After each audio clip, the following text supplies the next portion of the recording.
I know, you did.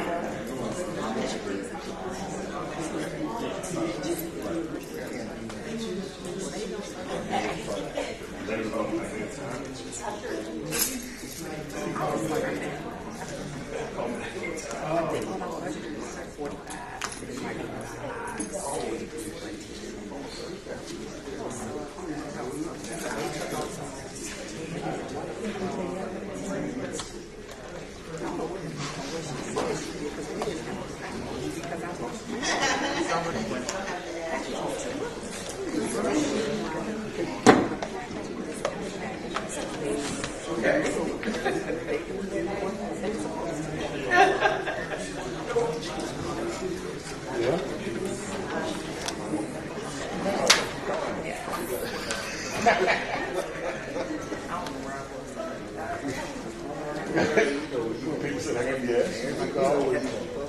You know it, don't you? Anyone else want to have public comment before you? Right? Trustee. I said, y'all see it? Yeah, I did.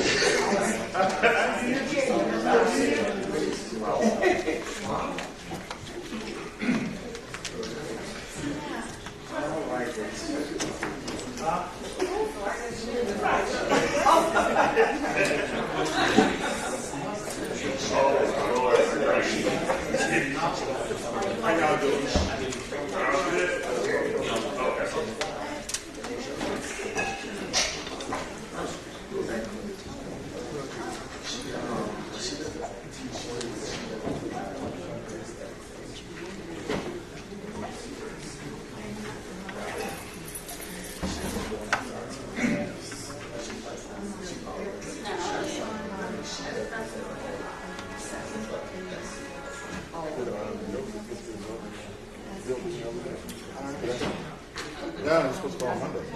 Yeah, they scheduled so they took the break.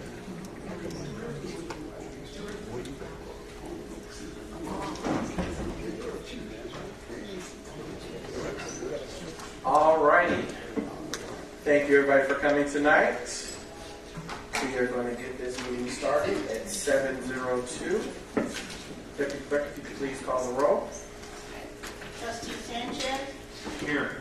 Trustee Reyes-Palmer. Here. Trustee Jones. Trustee Lightfoot. Here. Trustee Pepper. Here. Trustee Brandon. Here. Mayor Booker. Here. Former President. All right. If we could stand for the Pledge of Allegiance.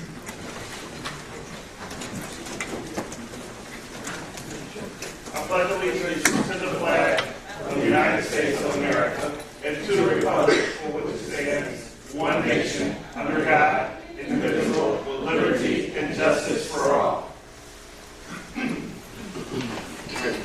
We're going to merge invocation and reports together for community engagement. So, Director. Thanks. Good evening, Mayor and Board of Trustees, residents. Our invocation tonight will be led by Pastor Rodney Smith, chaplain for the Maywood Police Department, where he has served for 33 years. He is also the senior pastor, along with his wife, of the Holy One of Israel Temple, located in the Inglewood community. Chaplain Smith.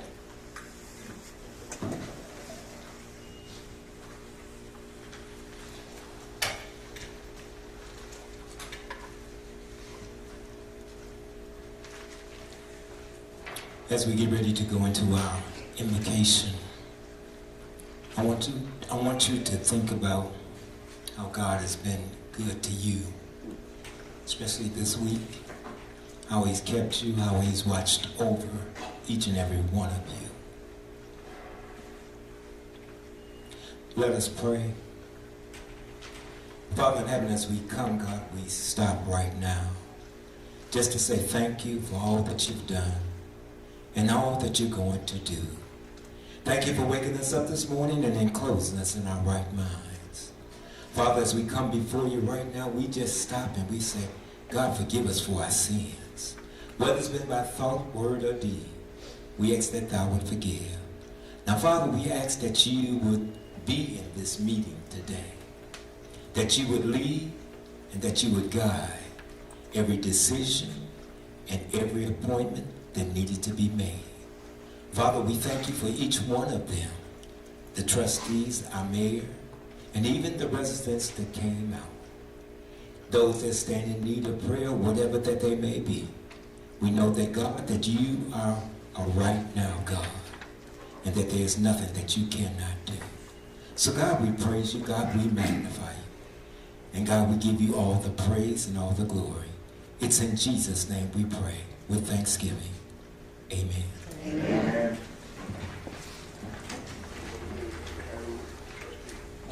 Thank you, Chaplain.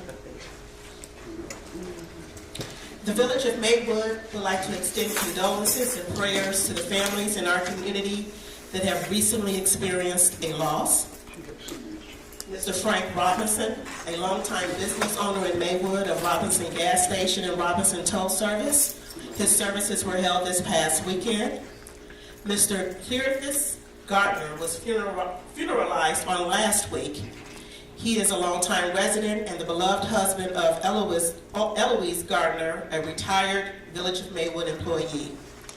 Mr. Gene Tank Corner grew up in the Village of Eternal Life and was a beloved staff member at Oak Park River Forest High School, was also funeralized on last month. Melvin L. Lyford III, 3-year-old grandson of trustee Melvin Lyford. Please keep all of our families who are experiencing bereavement in your thoughts and prayers during this time. At this time, we would like to have you join us in extending congratulations to our very own trustee, Aaron Peppers, who received his MBA in Public Administration with honors from the University of Louisville. Congratulations, Trustee Peppers. We would also like to welcome Amber Forte, our new village planner, and the newest addition to the Community Development Department. If you can stand and wave.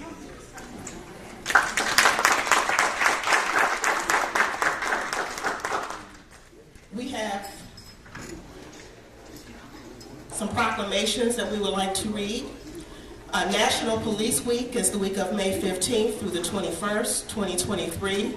Whereas in 1962, President John F. Kennedy proclaimed May 15th as National Peace Officers Memorial Day and the calendar week in which May 15th falls as National Police Week.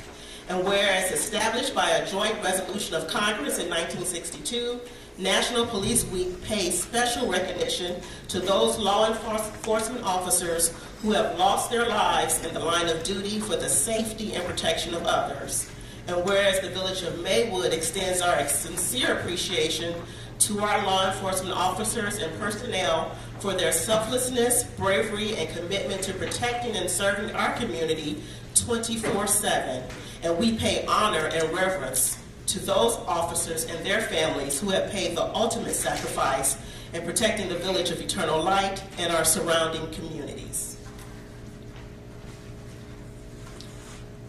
Haitian Heritage Month and Haitian Flag Day. Whereas Haitian Heritage Month is nationally recognized during the month of May and an opportunity for individuals, including Haitians and lovers of the Haitian culture, to celebrate the rich culture, distinctive art, delicious food, and learn the traditions of Haiti and its people.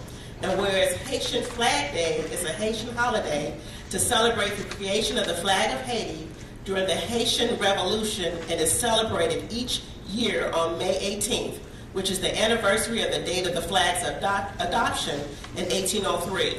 And whereas Haitian President Dumarsa Esteme started the Flag Day celebration with parades and cultural and athletic events in many cities in Haiti in the 1930s when he was Minister of Education. Whereas President Esteme wanted to annually commemorate the creation of Flag Day on May 18th to encourage the development of patriotic sentiments among Haitian youth. Therefore, the Village of Maywood Board of Trustees proclaimed the month of May as Haitian Heritage Month and May 18th as Haitian Flag Day in the Village of Maywood to promote awareness and understanding of cultural diversity in our community. Asian American and Pacific Islander Heritage Month. Whereas Asian American and Pacific Islander Heritage Month is a month to celebrate and pay tribute to the contributions of Asian Pacific Americans to American history, society, and culture. And whereas the month of May was selected as it honors the immigration of the first Japanese residents to the United States in 1843. Additionally, May also marks the completion of the Transcontinental Railroad in 1869, constructed by the labor of mostly Chinese immigrants.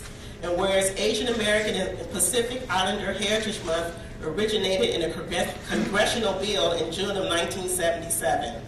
On March 28, 1979, President Carter issued a presidential proclamation proclaiming the week beginning on May 4th, 1979 as Asian Pacific American Heritage Week. And whereas on May 1st, 2009, President Barack Obama issued a presidential proclamation proclaiming May 2009 as Asian American and Pacific Islander Heritage Month.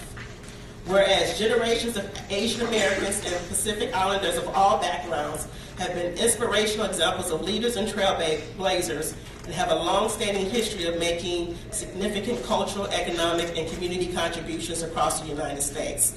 Now, therefore, the Village President and Board of Trustees hereby proclaim May 2023 as Asian American and Pacific Islander Heritage Month in the Village of Maywood and encourages everyone to commemorate this important occasion in recognition of their numerous contributions.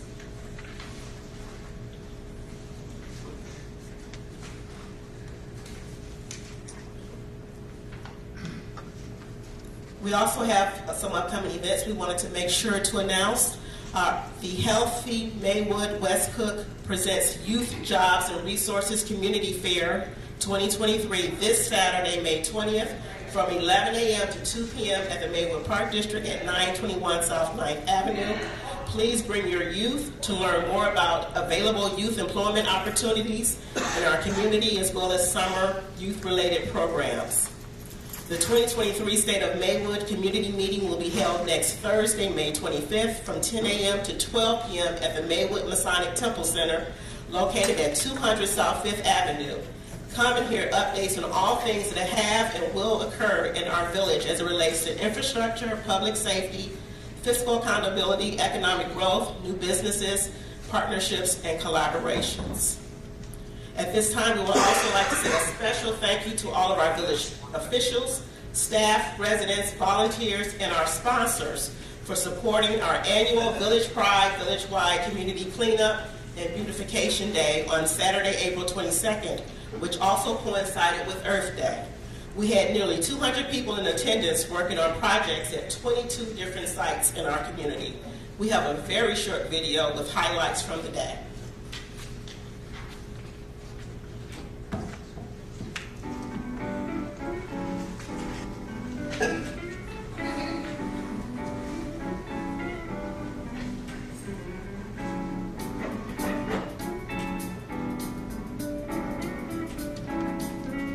It is really good to see you here, all the support, everybody out to volunteer to make our community beautiful and just really moving Maywood forward. Heavenly Father, we thank you for this day of fellowship, this day of unity, Father God, so that we can allow the city of eternal light to continue to shine. I am your mayor, Nathaniel George Booker, for the Village of Maywood, and we're here today for Village Pride, Village-wide. We're going to instill pride in everybody, so when people walk through our village, they know that this is a village that has people who care about the village and what it looks like. There are projects going on today throughout the village of Maywood that have been a long time coming.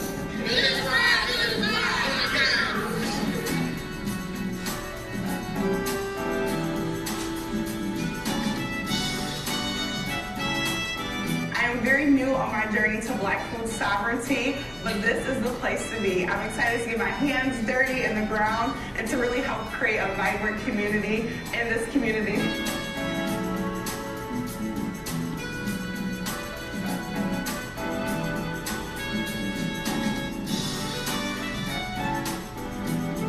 We just want to see a healthier community now that we're changing, we're upgrading, we're moving to a different direction from the violence that we're known for. Now we're building a healthier, more safer environment.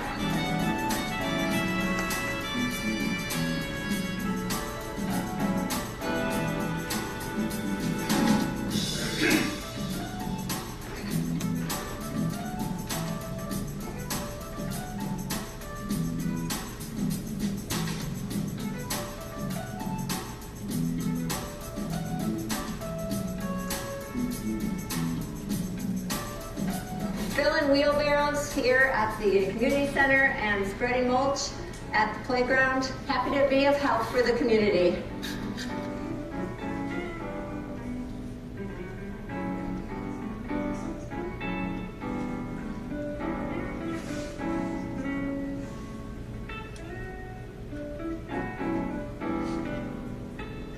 When we say we're moving Maywood forward together, it is a collaboration, it is a partnership, and it is a community that is moving the village of Maywood forward. So thank you guys for being that part of the unity of the community that we desire to have, to make sure that you're an awesome factor to helping us move Maywood forward together collaboratively.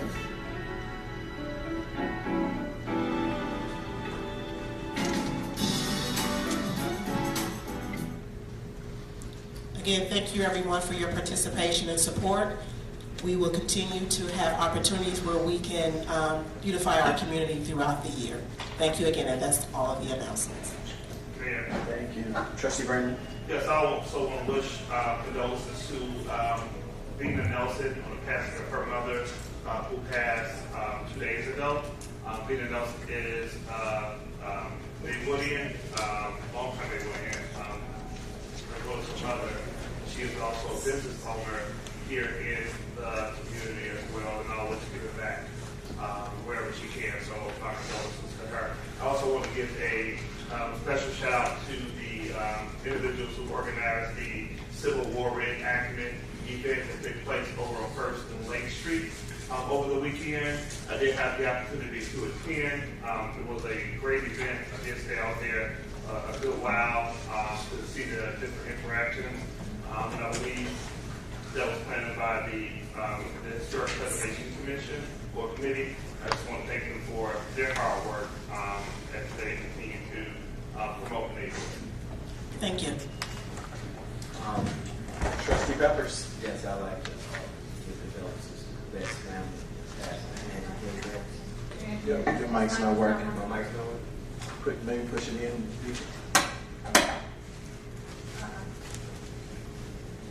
Try the one next to you. I'd like to give condolences to the Betts family in reference to Annie K. Betts, who passed. She was a teacher at District 89 at Emerson for 34 years, and also she was my teacher. So God bless her soul, and God bless her family.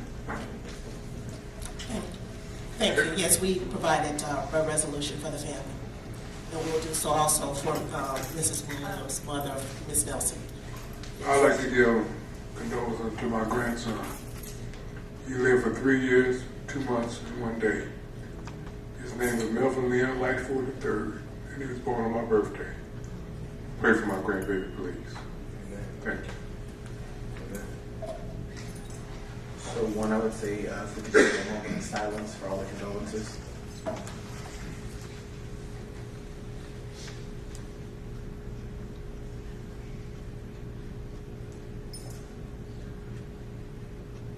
Thank you. And then again, thank you for everybody who participated in Village Pride Village Wide. It was a great opportunity to get our vendors involved, our park district involved, our village involved, our staff involved, and our residents involved. So there'll be more activities coming up for Village 5 Village Wide throughout the summer. So stay tuned for more details. All right. That's it. I need 5, an approval of minutes for the Public Hearing Committee of a whole and the Village Special Board Meeting of the Board of Trustees on Tuesday, April 18th, 2023. Can I get a motion? Motion by Trustee Brandon, second by Trustee Reyes-Plummer. Are there any questions? Please call the roll. Trustee Sanchez? Aye. Trustee Reyes-Plummer? Aye. Trustee Jones? Trustee Lightworth? Aye. Trustee Peppers? Aye. Trustee Brandon? Aye. Mayor Booker? Aye. Motion carries. All right. 8, financial management reports. So we have a financial report in the amount of $3,128,196.09. And then B, warrant list number 200537, dated May 11th, 2023, in the amount of $2,765,596.74. Are there any questions? Are we merging those two, or are we having those individual items to be individualized? I have questions You have for questions? item. Trustee Brandon? On the warrant list, Lanye, I have a few questions for you. Under 109, on page 3, I think that's 207, is IF, Express Transportation. So this is the transportation that's used for the interns for the program that we're doing out of the Master's Grants program. So they do have weekly trips that they go on, and so this is the transportation to get them to and from. Then I guess what my concern was that it had included, it appeared to have included the month of June in there as well, like the month of June payment. So I can answer that. So the original grant that was written actually had put in it that we were actually going to purchase 2 buses, transportation buses. Throughout the process of getting to the point of a check actually being cut from the federal government, we were required to, instead of purchasing a truck, because they said since the grant is only for a year, we couldn't purchase a truck buses that we would keep. So what we had to do was work with a third-party vendor and give them the list of all of the trips that we were going to do throughout the entirety of the grant. And through that, get the submission that we had to then submit to the federal government. So that payment is for everything that was submitted to the federal government. So had we initially, when we were awarded the grant, we were under the assumption that we were going to be able to purchase the 2 trucks. But once we were actually getting to the mode of getting a check cut, they came back and said, we need you guys to submit a whole invoice of all of the activities that you guys are going to do. So the young ladies who work the youth program that are going to come do the presentation at the next month's board meeting had to put together everything that was included in the grant of trips, and that's what got submitted. Okay, yeah, I was just concerned about paying for services like well out in June that we don't even know if we're going to utilize, but I guess that explains it. On page 6, number 109244, copycat cleaning services. It mentions the 200 building. And I guess what my concern about this particular item, so we have, Chicago Concierge that provides cleaning services. So it was under my understanding that they also were cleaning the 200 building as well. So, and I don't even remember us even having a discussion about bringing in another cleaning service to provide additional cleaning service when we have a cleaning service that's already providing a cleaning service. I don't know if that's a John West question or the village manager can answer it. I can. Okay. So the cleaning concierge that we have does take care of our monthly cleaning services. This was outside of that scope, and they were solicited to also do this particular cleaning, and they weren't responsive in the amount of time to get it done. So the superintendent that is now in the code department, this was the one who sought out this vendor and had the services completed. So this is outside of the monthly scope.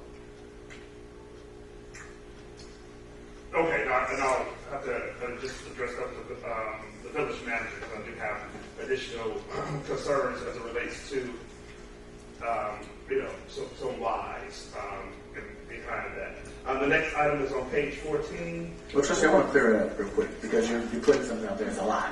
So realistically, if you look at it, it says wax floors. So the floors got waxed to clean the building. That is not in a regular day-to-day cleaning activity.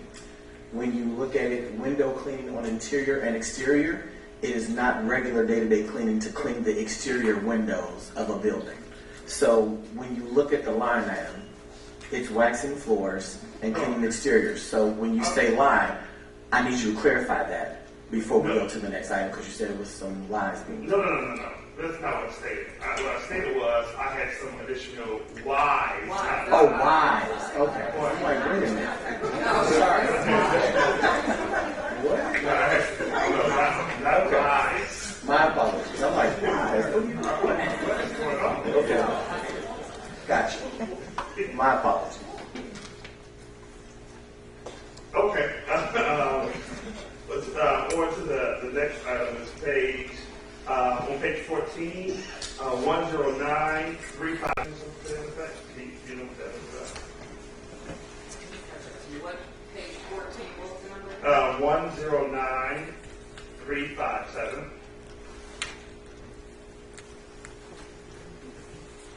So typically, the escrows that we have are for when you're doing repairs, when you purchase the building, and then there's repairs when you're selling the property, and there's repairs that need to be made. So then an escrow is set aside, so those repairs can be done either by the seller, and so once they're done, and then you can get that escrow release. And so this is like the code enforcement infraction. Okay, because it said something commercial on it. It had Main Street to let you Yeah, so any property that's being sold, and it could cover, it may not have even been a sale from this current year, but that's the escrows that we have related to those items. Okay, thank you. Okay, so the next one is on page 19.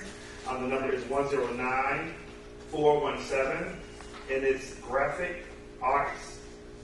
This is under, I believe this question is probably for Mr. Banks, because it's under community or special events and community engagement.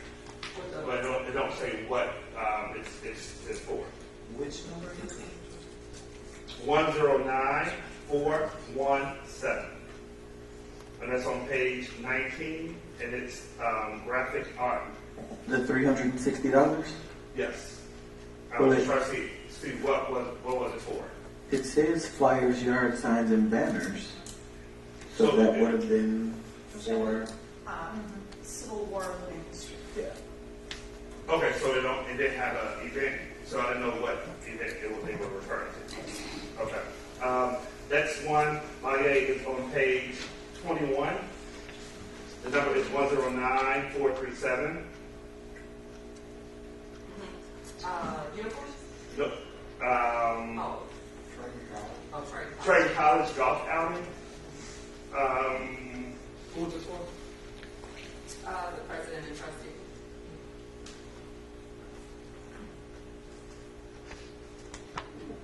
So here, it's the annual golf outing that's been on the board packet every year, even before I became a trustee. Before I became mayor. Annually, Triton's Foundation has a golf outing that gets different sponsorships and gets different input from different communities. So this is purchasing a ticket to go and actually participate in the community that the Triton Golf and the foundation does every single year. So yeah, I'm aware of the event. I'm just getting clarity on. I'll be attending as the president of the village. Okay, so I'm just trying to figure out who. Was this a board situation? Was everybody invited, or who was invited? Was where I was trying to get some clarity. Would you like to go to the golf outing, trustee? I would. Then say that you would like to go? The same way that Ms. Banks sends out the emails of saying this is happening, if you guys want to go, let her know, is the same route. Okay, so I just don't recall just receiving an email for this particular event, but there's an event that is I don't know about this particular event, but there's an event that is a village event, not like or organization or event, but I'll give them space in regards to that. Next item is Light A is on page 22, 109-440. George Education Service. Yeah, so it says village manager. It's under the village manager, so maybe the village manager would be here. So It's 109-446. Actually, it's the very last. It's the last one for the National League of Cities grant. So, is it supposed to be here? It's the grant that we had on the board last month about the city's addressing fees and fines equitably. So George Education and then Info Maywood are the two organizations that we're working with the project with National League of Cities. So they gave the grant to pay them to do the work that they're doing. But I guess his question, and I guess my question too, should the grant be under village manager? So it could either be charged there as a placeholder, or it would have been charged against the grant. So we did receive grant funding for it, and then we would have a grant fund line in the manager's office, because this isn't something that we have a fund for. So like if we got a grant from CBG, it has its own fund, and this is part of corporate. So we would either charge it against the revenue line or charge it to the manager's office, because that's where miscellaneous grant expenditures would go. Okay, yeah. The fact that it was there, I guess just right, because there isn't a particular department, so with all grant expenditures that are not tied to a specific fund would go there under the grant expenditures line for corporate. And again, for clarity purposes, so the National League of Cities is providing a grant for us to pay for services from George Educational Services and Info Maywood. Right, it's the cafe. So the explanation of the grant and the actual invoices are on last month's board meeting. And we did receive the funding of the grant. Okay, the fact that the expense came from where it came from, like I repeated, it threw me off. But okay, all right. I have a question. Trustee Reyes Homer, then I ask my question. You were available Friday evening, Monday, all day. Why weren't these questions asked prior to coming to the board meeting? I'm just asking, why wasn't it asked prior to coming to here? We had the whole weekend to look over it, to ask questions. Why was it just asked today? I'm just asking. I'll try to protect my response. Trustee, to your question, I wasn't available for the entire weekend. And so that's why I'm making sure that my questions get answered. The staff is here, and this is a working meeting, so if you have any questions or concerns pertaining to anything that's on the agenda before we're taking any action on them, we might want to get clarity on any of those concerns before we proceed. Yeah, that's just how. Yeah, staff is here, and I'm here, and the residents are here, and so we all set the page. These actually have already been paid. This is the warrant list. Mm-hmm. So the ones that have not been paid that would have been part of the omnibus is the financial report. So all of these checks have been issued. So I'm trying to prolong this, but my question was the same. So, Trustee Brandon, you're the co-chair of the Fiscal Accountability and Government Transparency Committee. So, do you guys have your committee meetings? Because to me, these questions, the reason that we're trying to get these meetings to be for voting factor, and the committee meetings are for these types of questions. So, as the co-chair of the very committee that would be asking these questions, I would say last meeting you had some questions about finances. This meeting you have questions about finances. But you're the co-chair of finances. So if you could just have these conversations during your committee meeting, I'm sure would speed this meeting along in regards to handling voting action. I think that's the spirit that Trustee Reyes Plummer was operating in, because you're the co-chair of the committee that you would ask these questions at. And that's just my comment. Yeah, no, I appreciate you guys' suggestions. I appreciate you guys' suggestions. Thank you. All right. Thank you, Director Satchel. If there are no other questions. All right. 9, Village President's Report. A, I'm going to turn this over to Executive Director Hall of the Maywood Park District.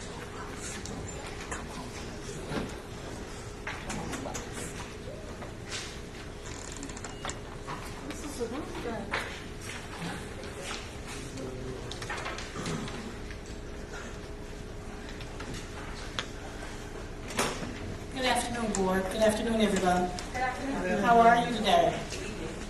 Good evening. Oh, you are? I'm still in the morning, so I got it.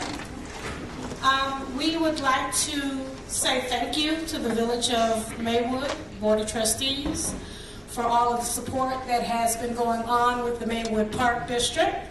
Hi, we have a commissioner in the house. Hi, Commissioner Rice. How are you? Commissioner Rice is one of the Park District Board of Commissioners and newly re-elected official. I also have with me Tori Guerin, who is my Superintendent of Recreation. And we've been working with you guys as far as the intergovernmental agreements and moving the parks over to the Park District. And one of the things that we said when it came to the parks, they're 30 years old, they're out of date, they're out of compliance. So one of the main things that we are going to be doing, or we are going to be doing with assistance, is moving the parks forward. But let us talk about a few other things. We have been working with Illinois Play Corps. Play Corps is a comprehensive programming that works with the National Parks and Recreation Association. They have teamed up with Illinois Parks and Recreation Association, which are the professionals that we all sit on boards and we all talk about things. But their national initiative this year is demonstration playgrounds.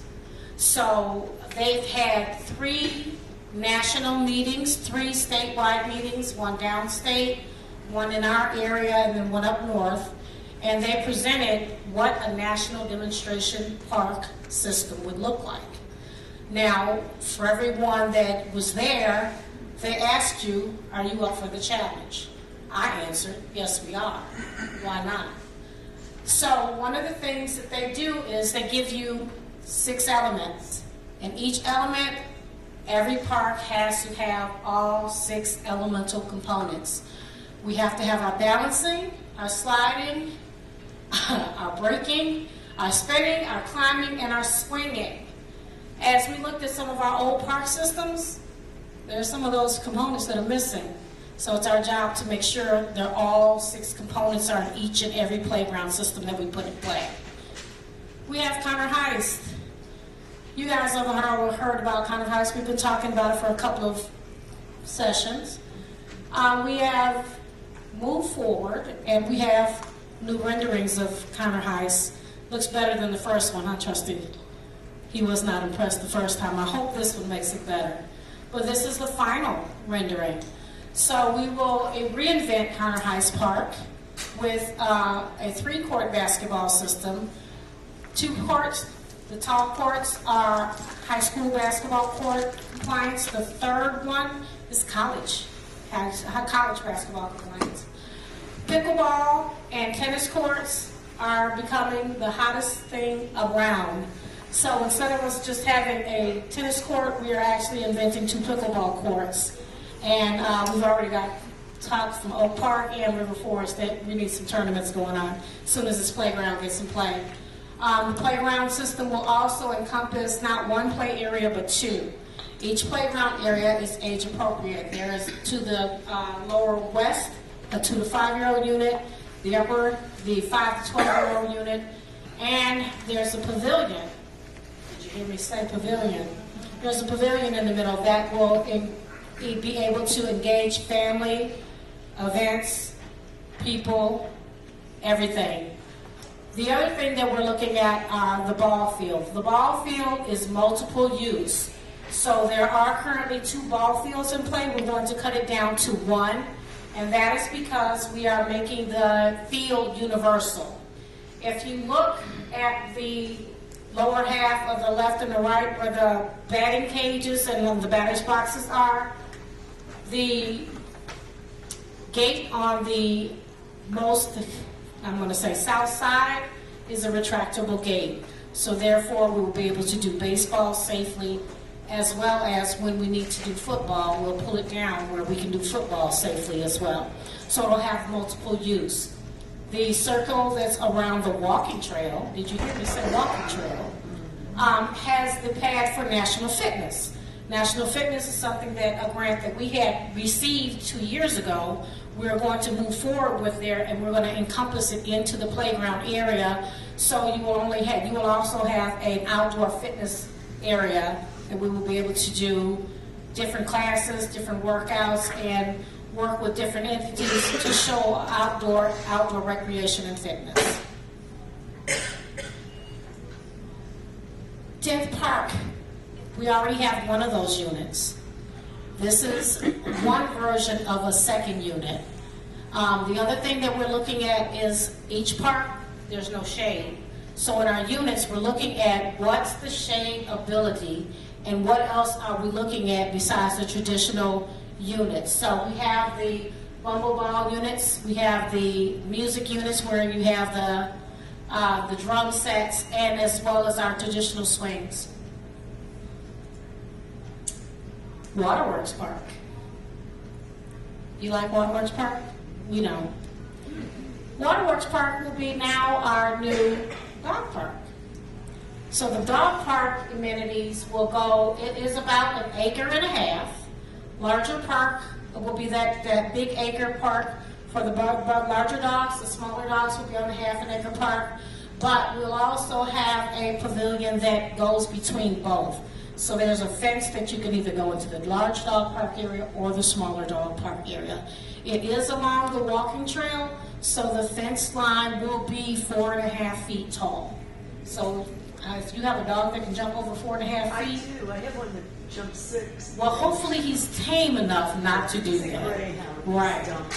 But this park is one of the most conducive areas. We will be able to, in the future, put parking spaces next to the driveway of the water treatment plant, as well as some other amenities that we're thinking about doing. We're adding more tree line. We're working with the National Tree Foundation in North Arboretum, so they will be assisting us with putting more tree lines into that area as well. Burton Park. Burton Park has been I'm just going to say a very, very big, long-standing conversation piece. Ooh, I saw 2 thumbs down. So one of the things that will be happening very shortly, see those 2 buildings? They're coming down. They will be gone. We were fortunate enough to work with Burke Playground. We work with several playground companies. The playground unit on the left is what we call our Cadillac. That's actually what we were going for.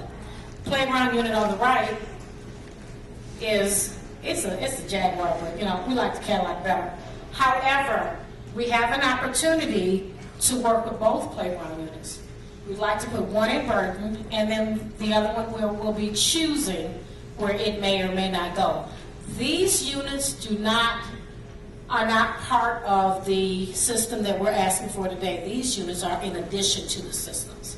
So as we move forward, we'll have meetings with anybody that's in that Burton Park area to address exactly what's going on and get your input before we make final decision on those. Baton Park. Which one? That over there? Or is that over here? No, that's this one. Baton Park is a park system that is on the, what is that, north side? South side of Maywood? Their unit has actually been very, very old. It's very, very broken. There are pieces that have been broken off. There is a 4-seater unit that's bent and broken. So instead of trying to repair something old, let's just put something new in play. So this is the newer unit. It's more conducive, it's more family friendly, and we can actually use some of the open space that's there to actually put in additional amenities for that park. Standard Park, that one. So Standard Park, and all of them, they have all wrong names because we were doing this in a hurry. But Standard Park is 5th and Lexington. So 5th and Lexington, and it's close to the Lexington School, but it's also close to a lot of the apartments that are along 5th Avenue. We wanted to make sure that we had something that was not only conducive for the kids, but conducive for a little bit older kids as well as giving them a lot of variety to do things that were more athletically inclined in that system. Tot Lot at North Maywood. That is the tiniest park I have seen in a long time. Which one is that? That one. The Tot Lot in Maywood, you have a lot of things that are very, very low to the ground. The reason why you have it low to the ground is because the fall and safety surfaces and the safety zones in that park are very, very small. So we have to go a little bit lower. So these things are conducive and new, but they're also safety certified where they're low enough to the ground where no one can get hurt, and we can still use the same spacing that we already have in there now. Moving towards a good system and a good agreement with our good village friends. We have so many things that are coming in. We have so many new developments. We have so many things going on. There's additional funds that are needed, but that's all within the compass of the agreement that we have talked about to get this done and to get it to work.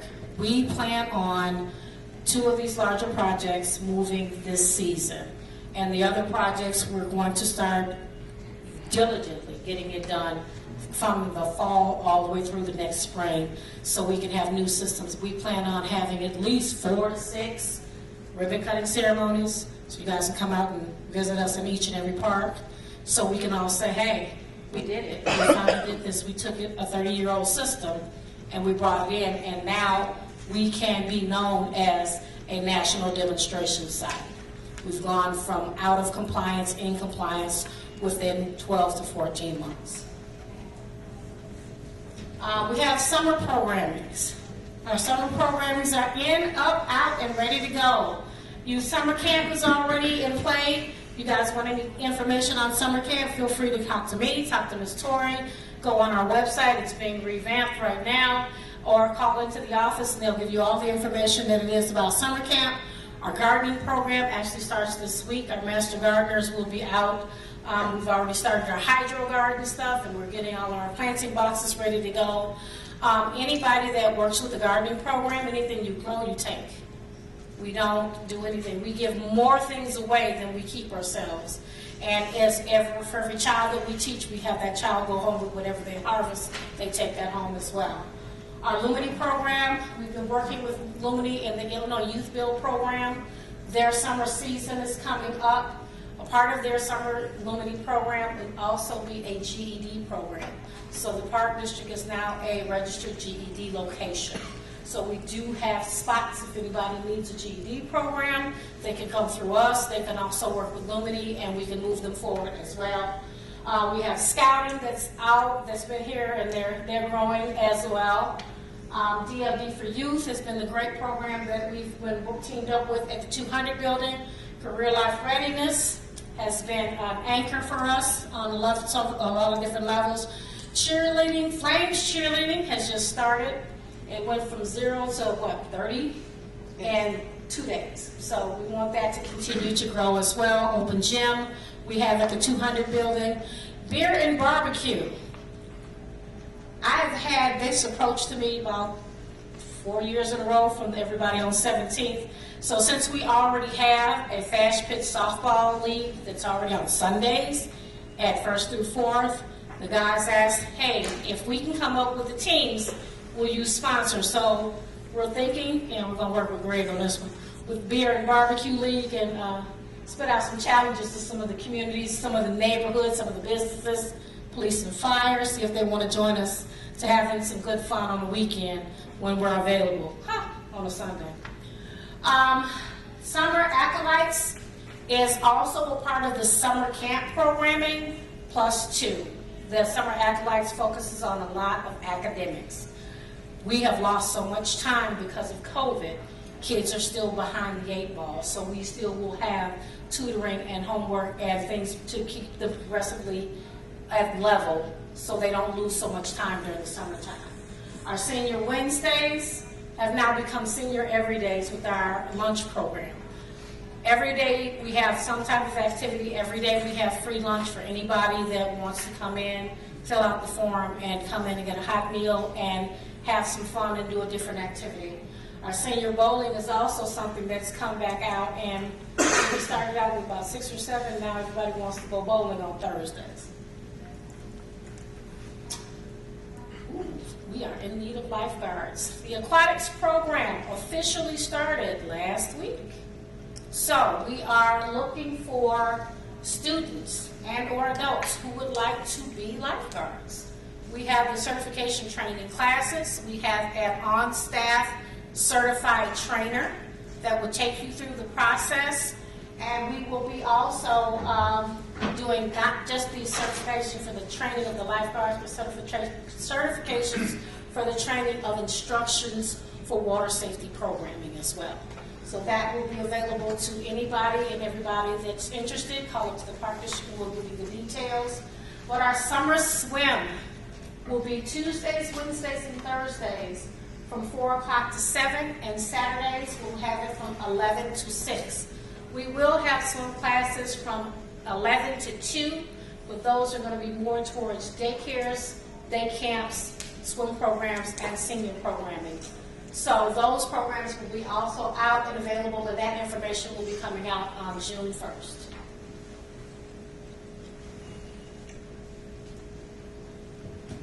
We also have a lot of things going on for the summer. Everybody knows our picnics in the summer for our seniors, the Senior Summer Kickoff.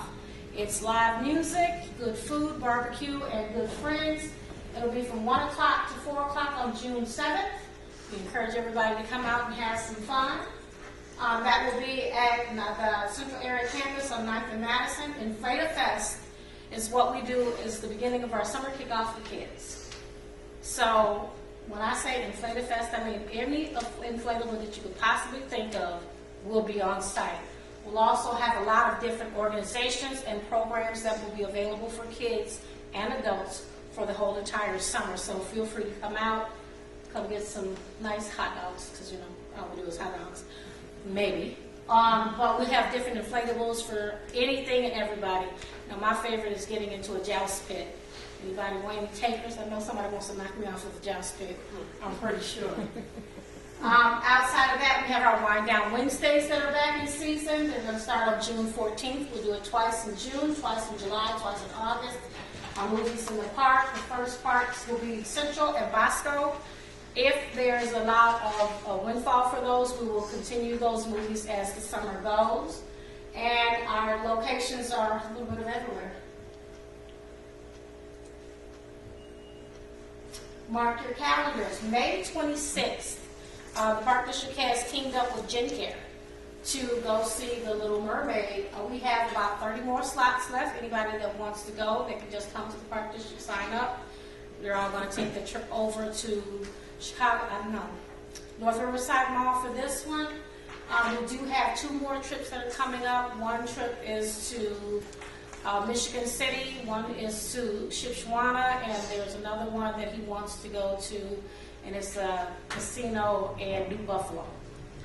So those trips are coming up soon. Caribbean Fest is scheduled for June 24th.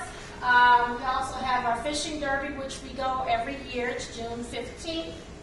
And that is at Bussy Woods. We'll be there at 7 a.m. We're done by noon, so we can come back, because I do know that there are Juneteenth events that are coming out that will be there. So we'll be back in time for the Juneteenth events.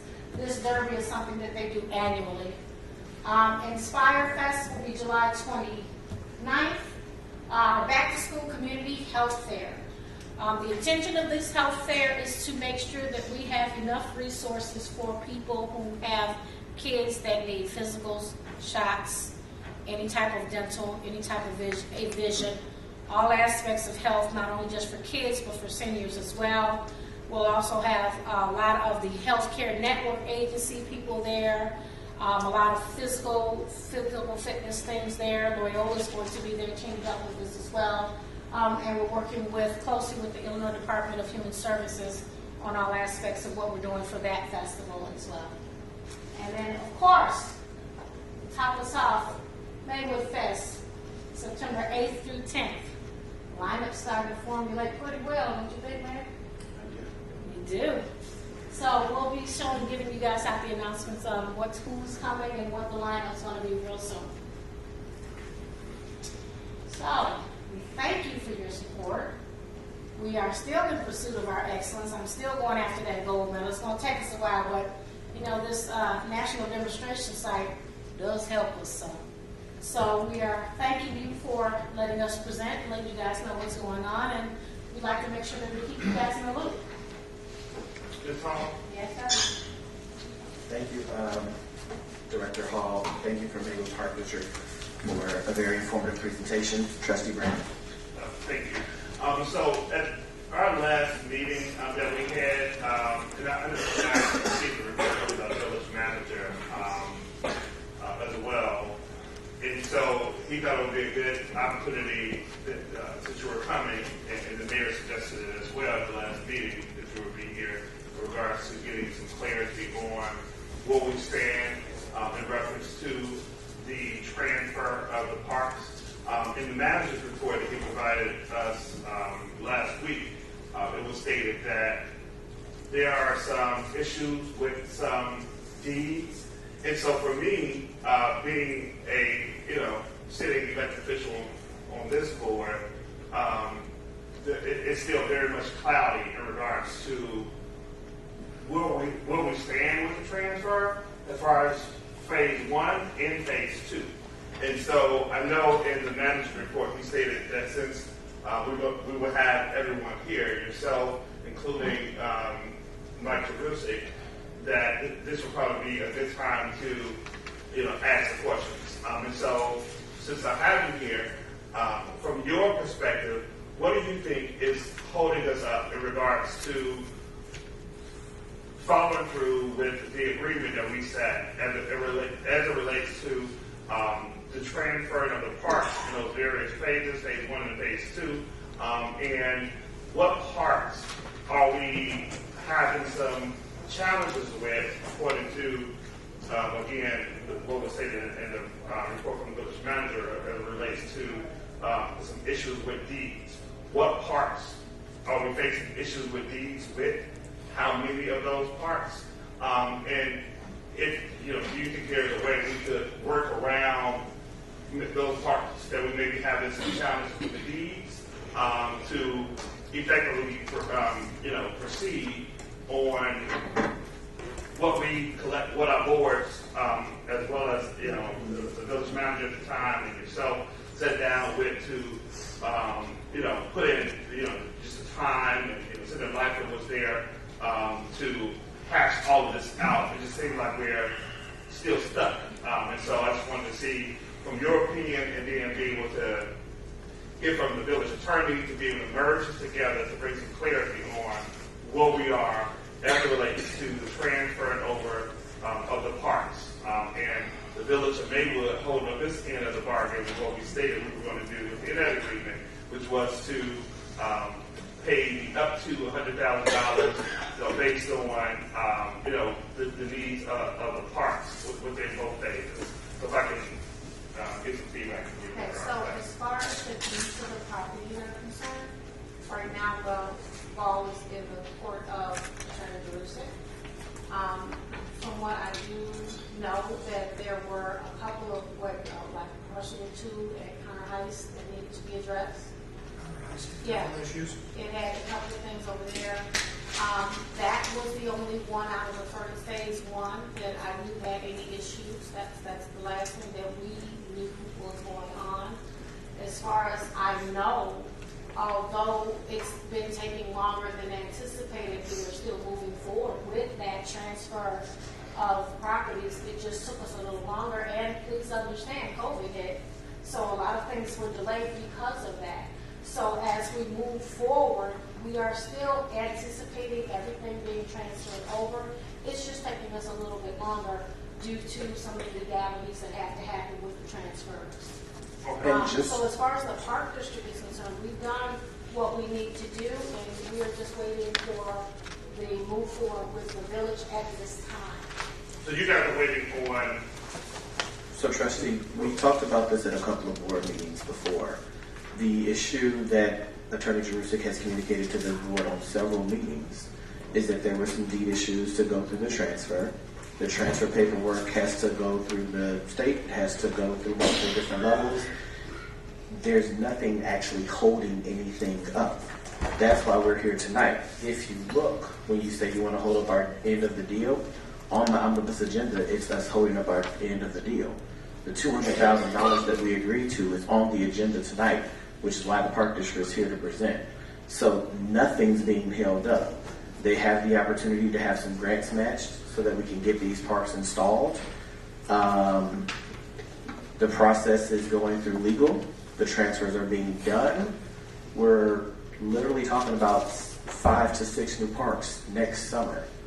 So there is nothing being held up unless we get a non-vote. Well, wait. So I asked, you trying to figure out who's in the room, who's at the last board meeting? Because I asked this question to this board. You were here at the meeting, and you stated that. I stated that the Park District would be here at the next board meeting to present. Right. So I want to. So the same issue that was the holdup was the deed issue, but Attorney Jerusik has brought up the deed issue on more than 1 or 2 board meetings. So ultimately, to answer your question in the quickest way possible, there is nothing being held up. We're supposed to vote on keeping up our end of the deal. You just got shown 6 new parks. Okay, so Attorney Jerusik, I'm getting, first of all, the village manager provided me with one report. You provided me with another report. And so let me hear Attorney Jerusik's report as it relates to the transfer over of the parks. So right now, I would like to talk about phase 1. I just heard from the Park District as it relates to Connor Heights Park, not having some deed issues with that one park in that one phase. So what I'm looking to hear is, so if we're having deed issues with Connor Heights Park, well, maybe we hold that park out of the first transition until we handle the deed issue with that particular park, and then let's proceed with the additional parks that are in that particular phase and proceed with the transition of those parks. So that's what I'm looking to hear from, and I haven't heard that. And so Attorney Jerusik, if you can provide me with some additional information as it relates to what I just heard this evening from Ms. Lynette Hall, as it relates to the deed issues, with any deed issues that you are aware of, or any parks that may be holding up us from moving forward as it relates to transfer of the parks. Thank you. I'm going to get to Attorney Jerusik just a moment, just for clarity. As you saw the executive director of the Park District shaking her head, not holding up any parks, I don't think anything should be pulled out. I think we just need to get it all done. And I don't think that there's anything that we're doing, because this is all a partnership and a collaboration regardless, that needs to pull anything out. I just want to be clear on that. Attorney Jerusik. Thank you. Yeah, just briefly, I spoke to Mike Mars, who's handling the transaction with the Park District Attorney. He's indicated that he believes, based on communications recently with Chicago Title, deed issues we can get past, and those won't be issues if we go to closing. He has indicated he has sent over to the Park District Attorney some updated closing documents for her review. Waiting on those comments. He also sent over updated surveys. So, I'm optimistic when we come back in June, we may be at a point where at least the phase 1, that's where we have some title issues, phase 1 transfers will be done, And then in June, I will report back on where we are in phase 2 closings. There's no delay. There's nobody holding up or delaying anything on our end. There's, working through Park District, the village was working through issues. There were title issues. It sounds like, those may be resolved, and I'll give you an update in June. Hopefully it's been closed on phase 1 parcels, and then I'll give you an update on where we are in phase 2 at that meeting. That's all I was requesting. Thank you. Appreciate it. Does anyone have any other questions for the Park District? Mayor, I have a question. Yes, Trustee Sanchez. You said earlier, the Cadillac model, the Jaguar model. I'm happy with the Chevy model right now. I saw one of the slides that said $1.2 million estimate. All right, so this is why phase 1 Connor Heights is so important. Connor Heights Park is Right there. in the process of working with a private funder that is going to wipe out the entire 10th park from 10th to 11th. It is $1.5 million worth of renovations that will not have a village or park district dime of tax money. That's all privately funded. You say for the people in the $1.5 million worth of park renovation, 0 tax dollar.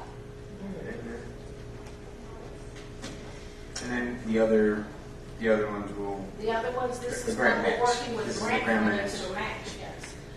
The grant funding match will pay for the equipment. We still have to deal with what is being pulled out and then the new study for what's going in.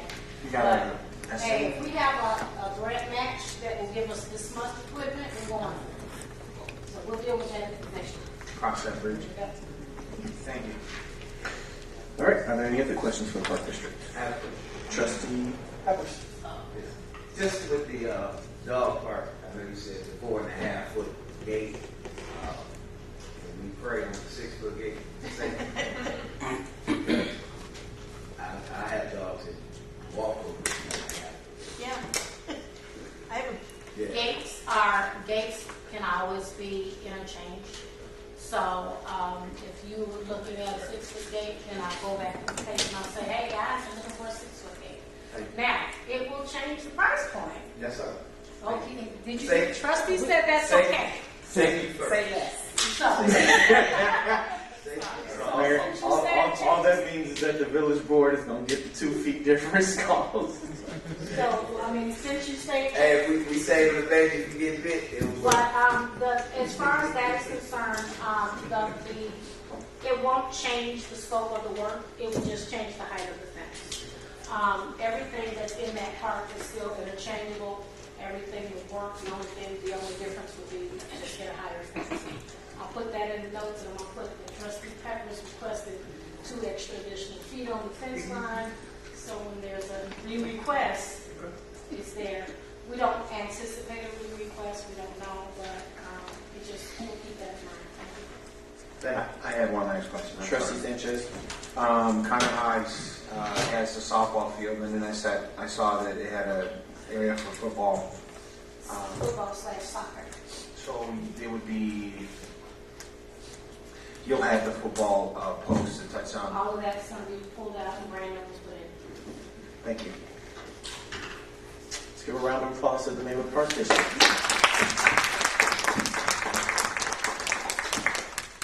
All right.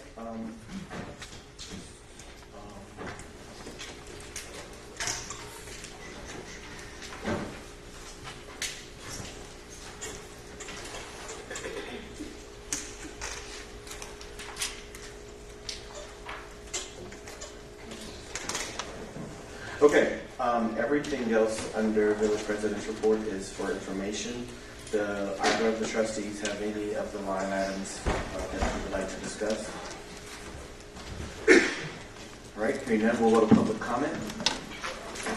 Public comment for 3 minutes. You provide your name. You do not have to provide your address. We have Meg Geary.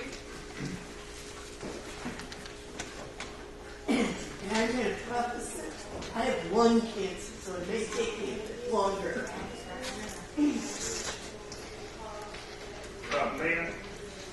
one more, Justin.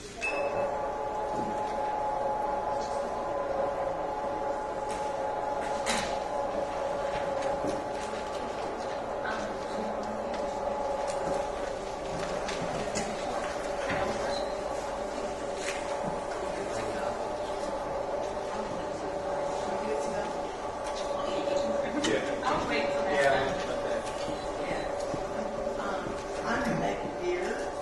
I live on the 400 block of South 6th Avenue. And I don't very often come to these meetings. I have lung cancer. And my neighbors think I'm a nightmare because of this issue. We have parking issues. It is parking only on one side. And I have two neighbors on the other side of our street that have multiple vehicles. And when I say that, I'm talking 15. Okay? I can't have oxygen delivered to my house because under state law, they have to park in front of my house.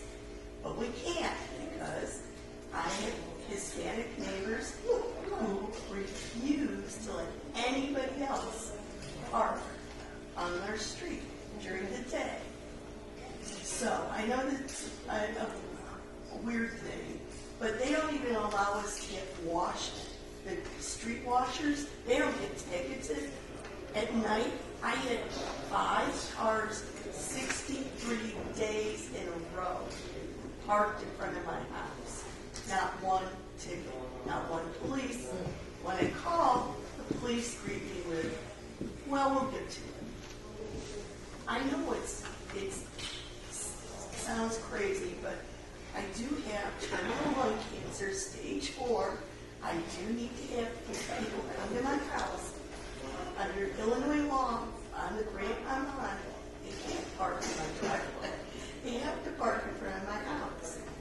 But I'm not the only one. My neighbor next door at 412, he's got kidney cancer, and he has the same problem. And we're tired of calling the police, and we're tired of having words spoken to us in Spanish that, they have a double wide over the zoning commission should come out and bang them. They have a 3-wide front parking spot. I have a single parking spot, and I had them come and complain to me about how our driveway looks. And I don't understand why we can't have some kind of restriction on the street, especially street washing. I've had 5 street washings since 2001. Do you understand that? It's a lot of years, and the primary reason is the monopoly on parking in front of the houses on the day, and they just don't come anymore. The last thing I'm going to end with is there is a giving garden over by the Reclaim Center near the village area. I don't put my support behind a lot of things these days, and I don't put a lot of my energy out on things, but they need some desperate help with water to grow vegetables because they give away the vegetables they grow. I just dropped $250 on the vegetables over there, and we can't water them because we don't have any money because they're the giving group, and it's a bunch of senior women who have been doing this for the last 5 years, and the water bill is outrageous. And seniors don't have a lot of money, okay? And even if I gave $250, it wouldn't match the first month of the bill. So I want to know what's up. They don't water but once a week, and I think the village can help with that. I mean, I'm trying to make a legacy. I've brought the village money in the past and nobody's ever taken it. And I'm tired, really tired of having lung cancer, okay? I'm a walking miracle, but I'm just asking the village to take one thing that I've always done for 23 years, give my vegetables away. And now there's a group of ladies who've gotten some property and we just need water. And if that's possible, to have the village give us the water for the summer, that would be wonderful because we go to your playgrounds. They can come, the park district can come and get the vegetables. We're growing, but that's my one request. You know, I came out especially so I could ask money and to get my parking situation. Thank you. Thank you. I know I went over my 3 minutes, but I don't ask for much. That's why I didn't call time. I know you just want to say what you're going to say. Thank you so much. Okay. That concludes public comments. Okay. So, Ms. Meg, in response to the issue with your tank, I'm happy to get with Ms. Banks, who's our Director of Community Engagement, because it sounds like you could apply for handicap parking so that in that instance... Our whole side could be handicapped. I understand. So we just came up with the new policy and ordinances a couple of months ago in regards to the handicap and what's allowable for handicap parking. So I would say you could get with Ms. Banks and then whomever, one of your other neighbors that needs to get with Ms. Banks as well to get that established as handicap parking so that you won't have to deal with that issue. And thinking about the street parking, I'm just looking at last month's report. In the month of May alone, there were nearly 600 citations for street parking. We did do a referendum question last year in regards to the allotment for street parking. That process is going through different committees to decide where and when, how street parking will happen, because it has been unanimously voted that the majority said they would like some sort of street parking because we have not had it before. So while we're working on that and identifying the best solutions for each area and each street, because each street is not the same size, that process perfectly will be done by the end of this summer so that going into the winter season, there will be a street parking plan in place. But we are issuing the citations. So I would definitely, again, Ms. Banks took the notes in regards to you saying the 63 days, that's a little excessive. So we'll look into that. When you spoke about the street washing, so our Public Works Department has a street washing calendar. This year, when our summer guide comes out, there'll be the street calendar that's put in place. And if it doesn't happen, Ms. Banks, our Director of Community Engagement, will be happy to take your email or your phone call so that you can report your block so that we can get that entered. So, I'd rather have the police come and make Maywood money. I understand. All right. The calendar will be in place, and any day that the calendar says that we're supposed to be there and we're not, if you just give Ms. Banks a call, she'll be happy to talk to Director West over at Public Works to make sure that her calls are reduced. Then the last part, you talked about the Giving Garden. So we're talking about the Giving Garden in front of Reuse Depot, like right on the corner? Yes. Okay, so that garden is actually a part of Loyola's Proviso Partners for Health aspect. Right. I don't pay for the money. They Yes. don't pay for the... So here's the part for me. I guess I'm going to call Loyola because they have money to pay for water. For me, they're out there again this weekend at the Giving Garden. They're out there all the time. So I guess I'll reach out to Proviso Partners for Health, Dr. Hatchett, and find out, because I speak to them frequently. I'm not sure. They installed a whole another area to be watered as well. So I'm a little lost because we talk so frequently.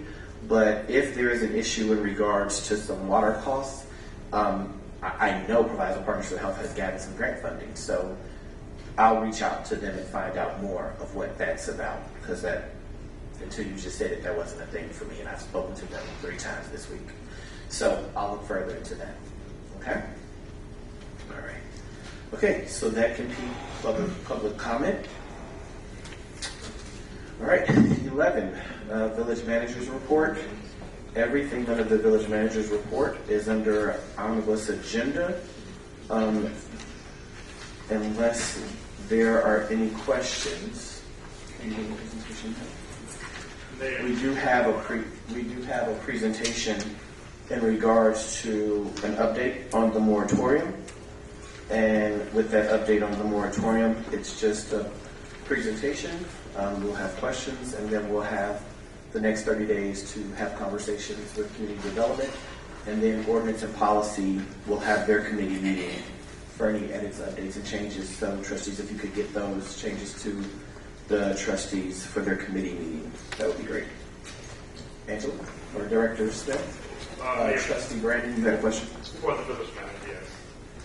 Under his report, there were two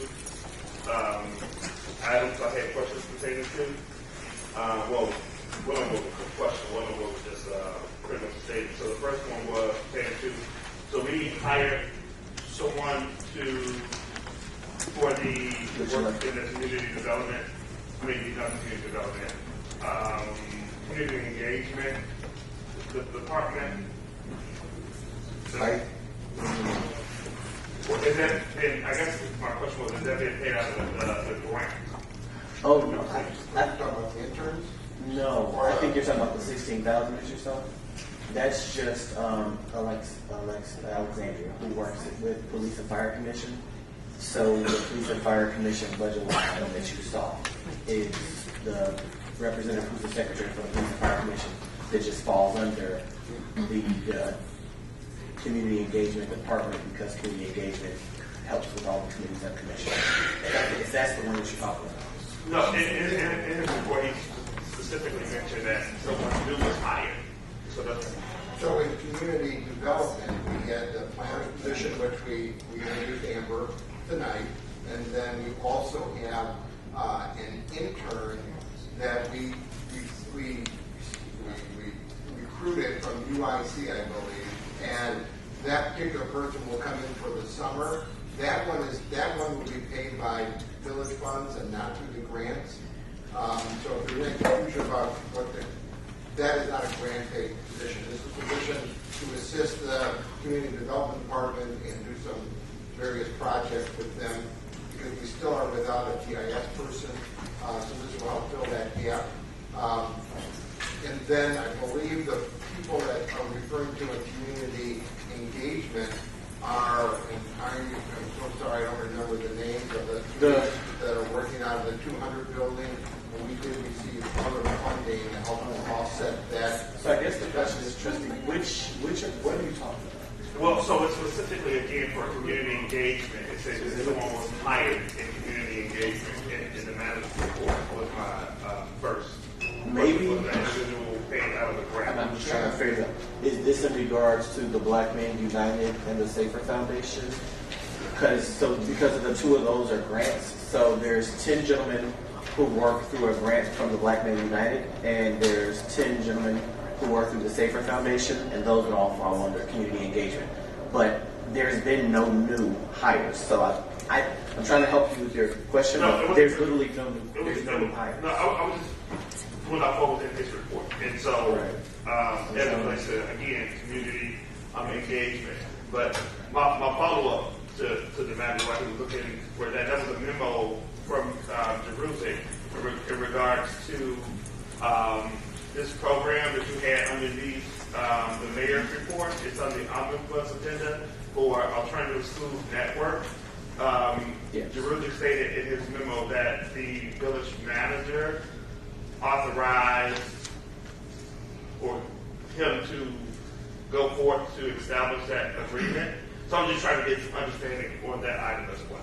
Well, that agreement hasn't started yet. This is us voting to allow the village manager and the attorney to get to that agreement. So this is a new program through Senator Lightfoot's office where we're being provided students to get paid for summer work.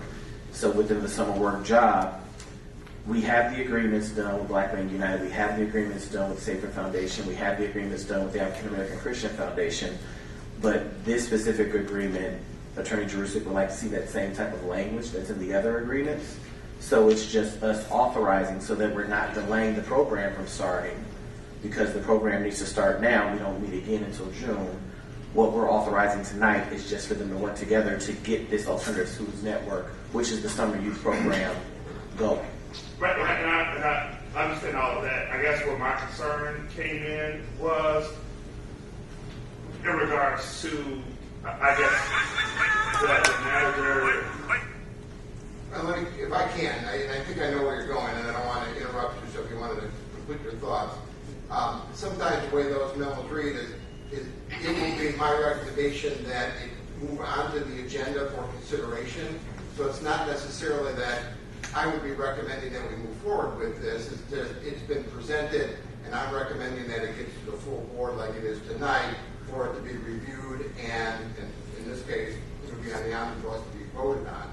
So sometimes those matters will come in, and they may come from the mayor's office, they may come from other departments, and sometimes those ways, when I write a memo, it might say it a little bit differently, but in this case, that memo came from our village attorney, Mike Rusick, and it was just, I believe, and I don't know it's coming from Mike, I believe it was his way of just saying, it's been presented and that's moving forward to the agenda. And it's correct, it says, per the recommendation of the acting manager, I enclose the following documents for your review, consideration, and action. It was just, that's how it got to me, and then onto the agenda was the manager had asked that we tee it up for consideration.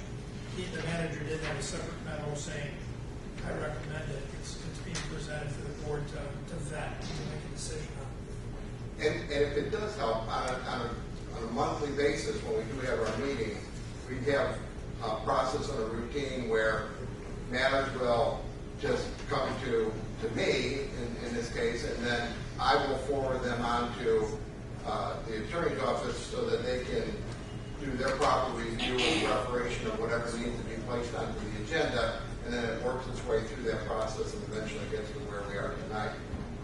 So there wasn't anything more to it than that. And with just going back to the personnel, if I'm reading my own report correctly, there wasn't any mention of anything in community engagement. That was all for community development, was Amber, and then the intern that will be getting from UIC, and then also there was mention of a new deputy village clerk that had actually started yesterday. Nikita Cornegay was here, I think I pronounced that correctly. She started yesterday. And I didn't see any mention of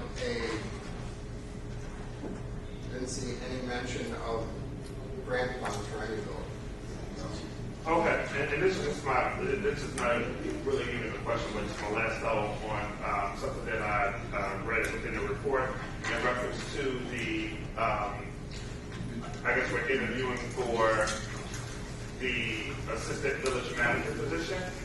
And it's just my, recommendation. I don't know what the other, we have had a collective conversation on it, but my statement on it is, I believe that, that should come after we, as a board, identify, a permanent, replacement for the actual village manager's role.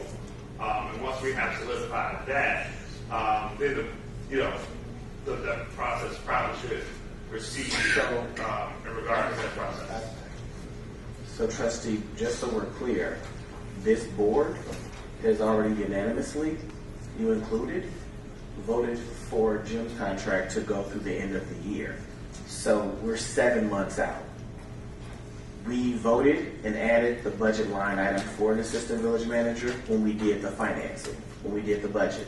We've approved the budget. We're executing on the budget.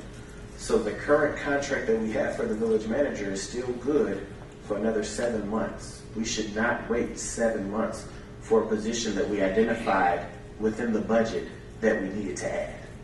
Well, I mean, that doesn't make sense. Well, I'll add some commentary to that because I added had some input into how to go about filling the village manager's position. And as you know, the search at the end of last year didn't really bring forth a lot of great candidates. And sometimes that happens when you go for a new village manager's position.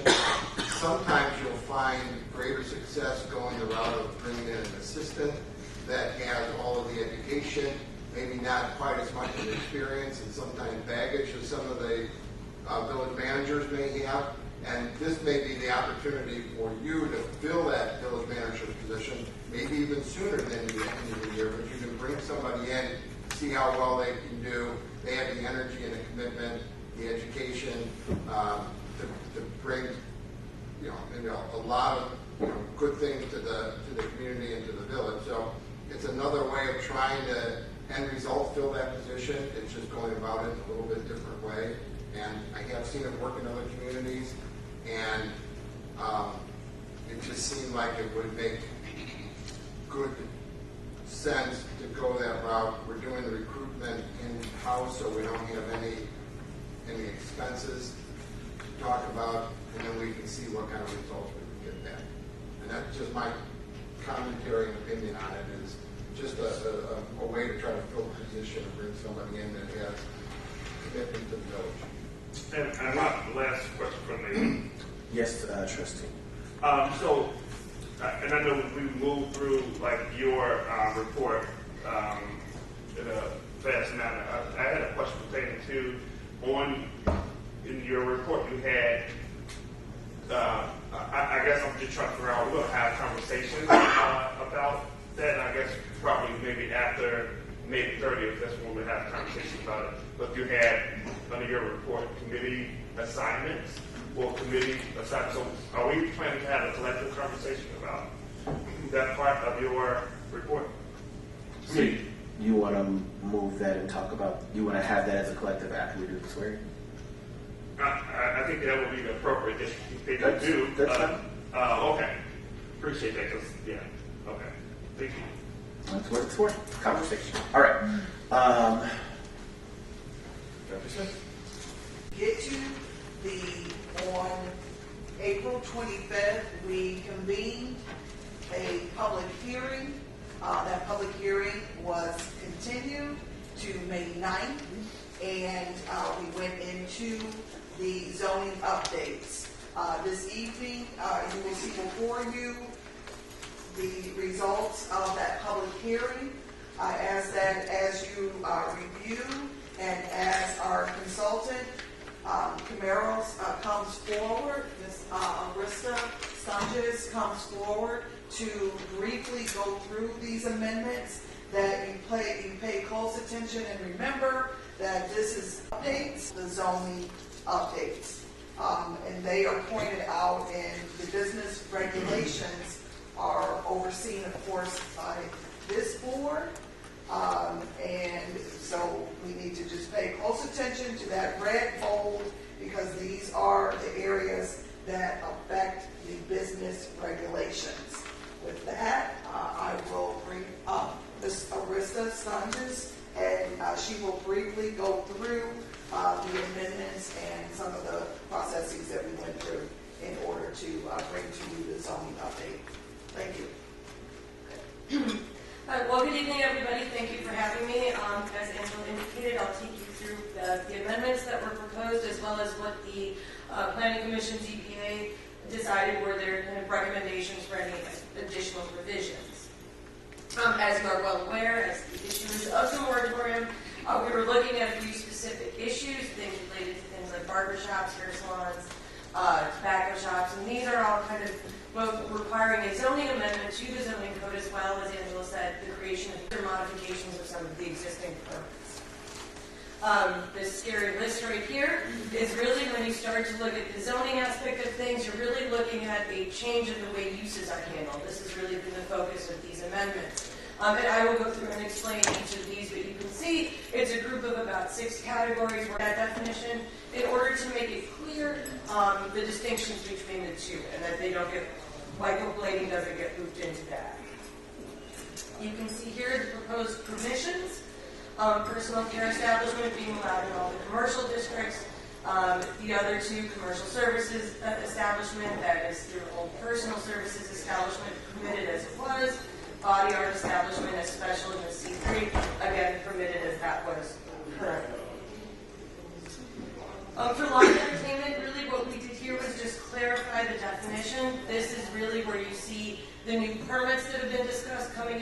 way, and this would really look at something like a live entertainment permit when live entertainment is ancillary to the primary use of the property. So if you have a restaurant that wants to have a live entertainment show, not just background music, they would be coming for a permit that is located within the business regulations of the village code. So live entertainment, as defined now with the zoning ordinance, really would speak to where that is the principal use of the property. It's a theater where there's always performances, that would be considered live entertainment. For restaurant, we knew we had to address some issues regarding fast food. So one of the things that's most commonly done in ordinances is to make the distinction between restaurants with a drive-through and those that don't have it. Understanding that many fast food restaurants really don't want to locate unless they can get that drive-through revenue. So this has been one of the ways that we've looked at it and separated it out. It's very difficult to define within zoning what is a fast food restaurant, because in terms of the land use, it's really just a restaurant in terms of how it functions. So it's kind of, zoning's a little bit too blunt a tool to get to that. So you can see here that we've made the distinction. We brought in restaurants with drive-thrus. Some new use standards tied to those. So when we look at the C2 district, we want to make sure that they're spaced 1,000 feet apart, because that is your pedestrian corridor. We want to make sure people can walk, and drive-thrus really break that up. In the other districts, the permissions remain the same.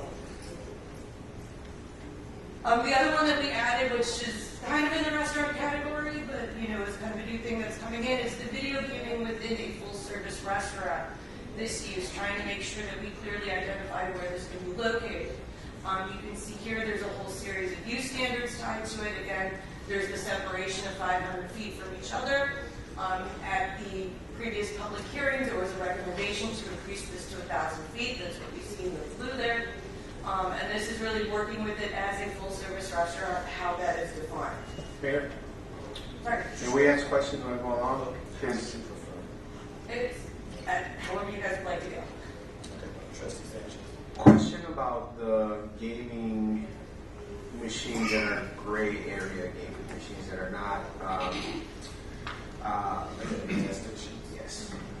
What about those? I would determine that to Angela. Am I asking, is that question feasible to this, or should I end up saying? Those gaming machines, right now, the state of Illinois is in a legal battle as far as those machines are concerned. Those are not video game machines, that are overseen by the state, and that's the state's argument. So we'll wait for them to figure that out, and then we'll follow their regulations. Exactly. Thank you. Okay. And so you can see here, I pulled out the restaurant with drive-thru. We've got the video gaming with full service. And you can see the standards here. Again, putting things at 500 feet from each other. Again, I think the recommendations for video gaming there from the previous public hearing was to increase that to 1,000 feet for the video gaming restaurants. The retail goods establishment changes that have been proposed, these really aren't new. These are really just relating back to the current licenses and thresholds that you currently have now. And so essentially what we've done to reduce the confusion that happens between looking at the alcohol licenses and looking at the zoning permissions was to bring those two together. So that's what you see here. So, we've created 3 categories. If there's no sales of alcohol or tobacco, there's no size limitation. They can locate anywhere. If they want to sell beer, wine, and tobacco as related to in the license, there's a minimum of 3,200 square feet in gross floor area that is required. If you want to add the sale of spirits and liquor to that, then again, it's the 10,000 square feet in gross floor area. So again, these are just tying back to thresholds that are currently in place within the village. In addition, we wanted to, because we know tobacco is an issue within this moratorium, and that we make some standards related to gas stations. So there was the addition of a standard with the maximum of total percent of the fleet. Which kind of leaves things open to interpretation. KTJ will be looking at those state statutes and making sure that everything is in line with those state statutes as well. Our ordinance currently reads that everything must be behind the counter. So with that same spirit, I'm just going with the language that we have of saying, I'm going in my head, if I'm a gas station, I want to maximize my tobacco profit, right? What's to stop me from having 10 boxes just under the counter, because it's not sales. But now I'm only featuring one product per thing as if it's a vending machine. So I have 20 different types of tobacco products that normally would have looked like 20% of my sales. But to accommodate your ordinance, I'm having people come up to the window and say, I want A1, I want B2, as if it's a vending machine of just a design window of my tobacco, because now it's not my shelf space. It's in my storage room. Yeah. I have extras under the counter, but from a shelf space standpoint, I have 200 different products all lined up in this beautiful window as a vending machine that accommodates your 10%. But I'm still selling over 200 tobacco products in a gas station. There may be some difficulty in the enforcement of that because the storage obviously clearly isn't visible to, usually isn't visible to people walking in unless they have those cabinets that you open up and look. I don't know if we can. Could it not go towards percentage of sales versus shelf space? We did. We tried to do it that way. I'm just trying to think of a way to eliminate the loophole that I read myself. I'm not even a gas station owner, but I read all the loopholes in the world.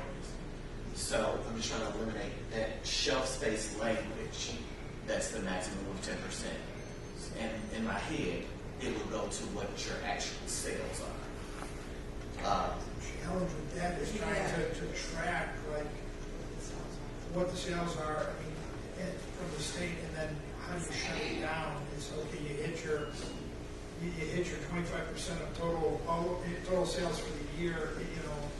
In June, so you can't sell tobacco anymore for the rest of the year. I'm just trying to figure out a way to make it. Right. This to me means nothing if I'm a gas station owner.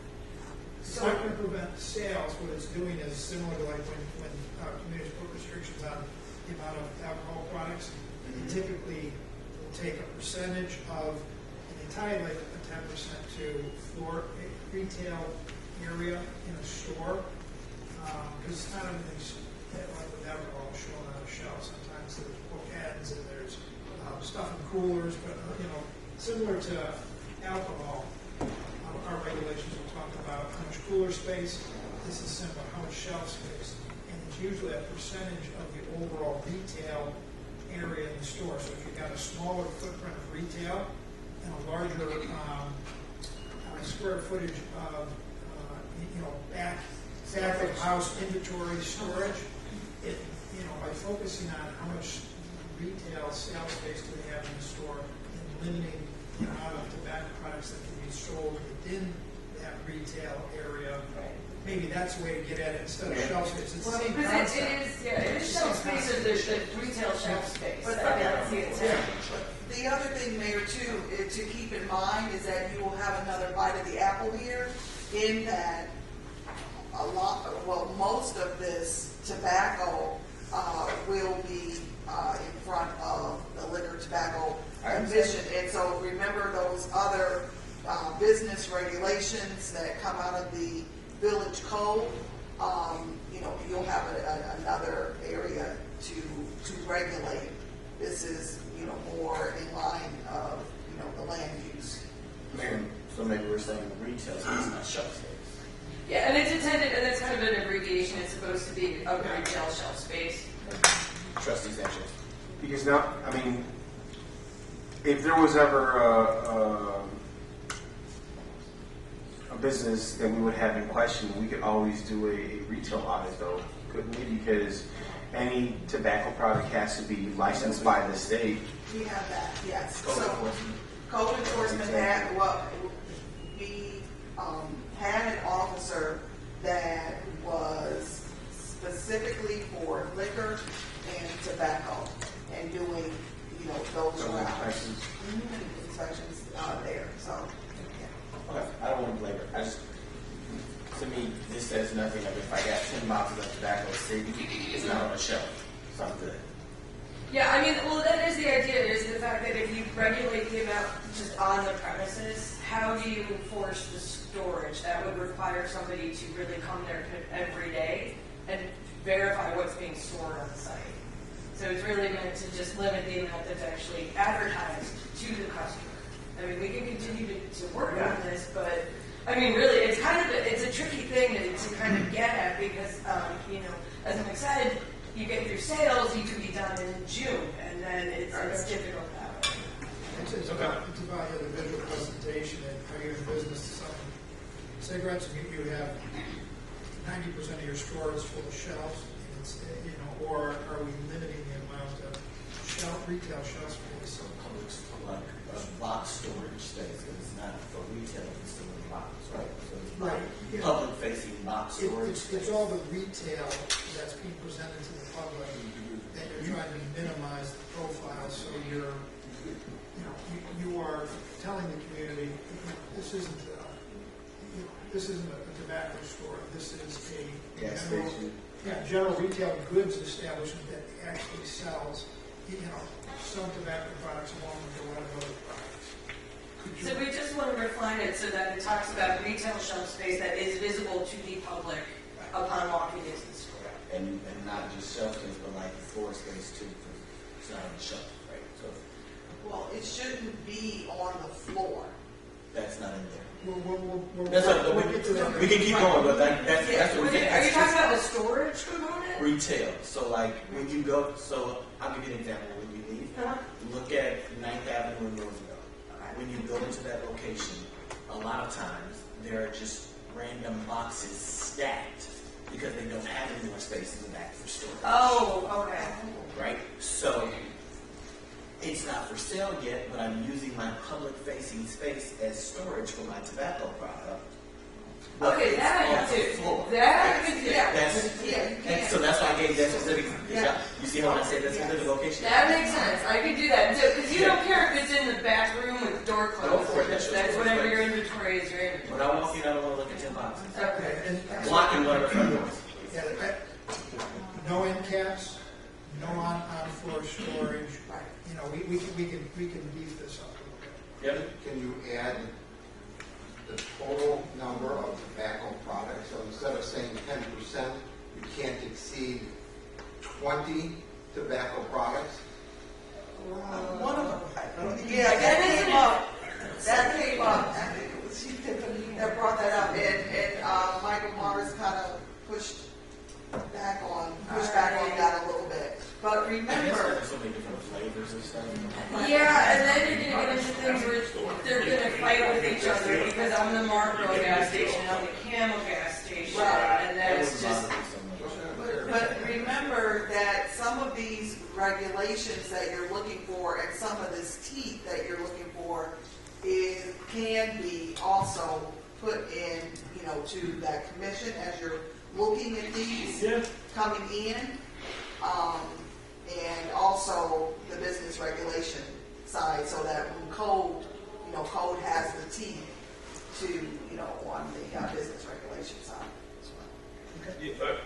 Trustee Brandon? I did attend the meeting in regards to the planning and zoning meeting that took place. And one of the things that stood out to me is we have to be careful from a legal standpoint of what we're trying to do and what parameters we're trying to put around some of these businesses. And I think we've experienced some of that in the past.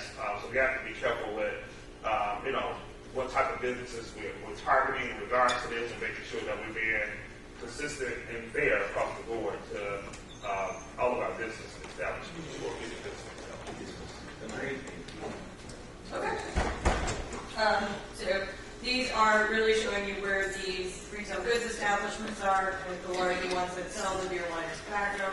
You see out of the C1 into those areas. And so really this is a retail section. Related to that, the tobacco uses. Now we're getting out of the gas station into the full-on tobacco shop. And so these are definitions that are not part of the current ordinance that we have added. One is the smoke and tobacco shop, so that is where sales are happening. We've also defined tobacco hemp products and smoking paraphernalia, as you see in that definition.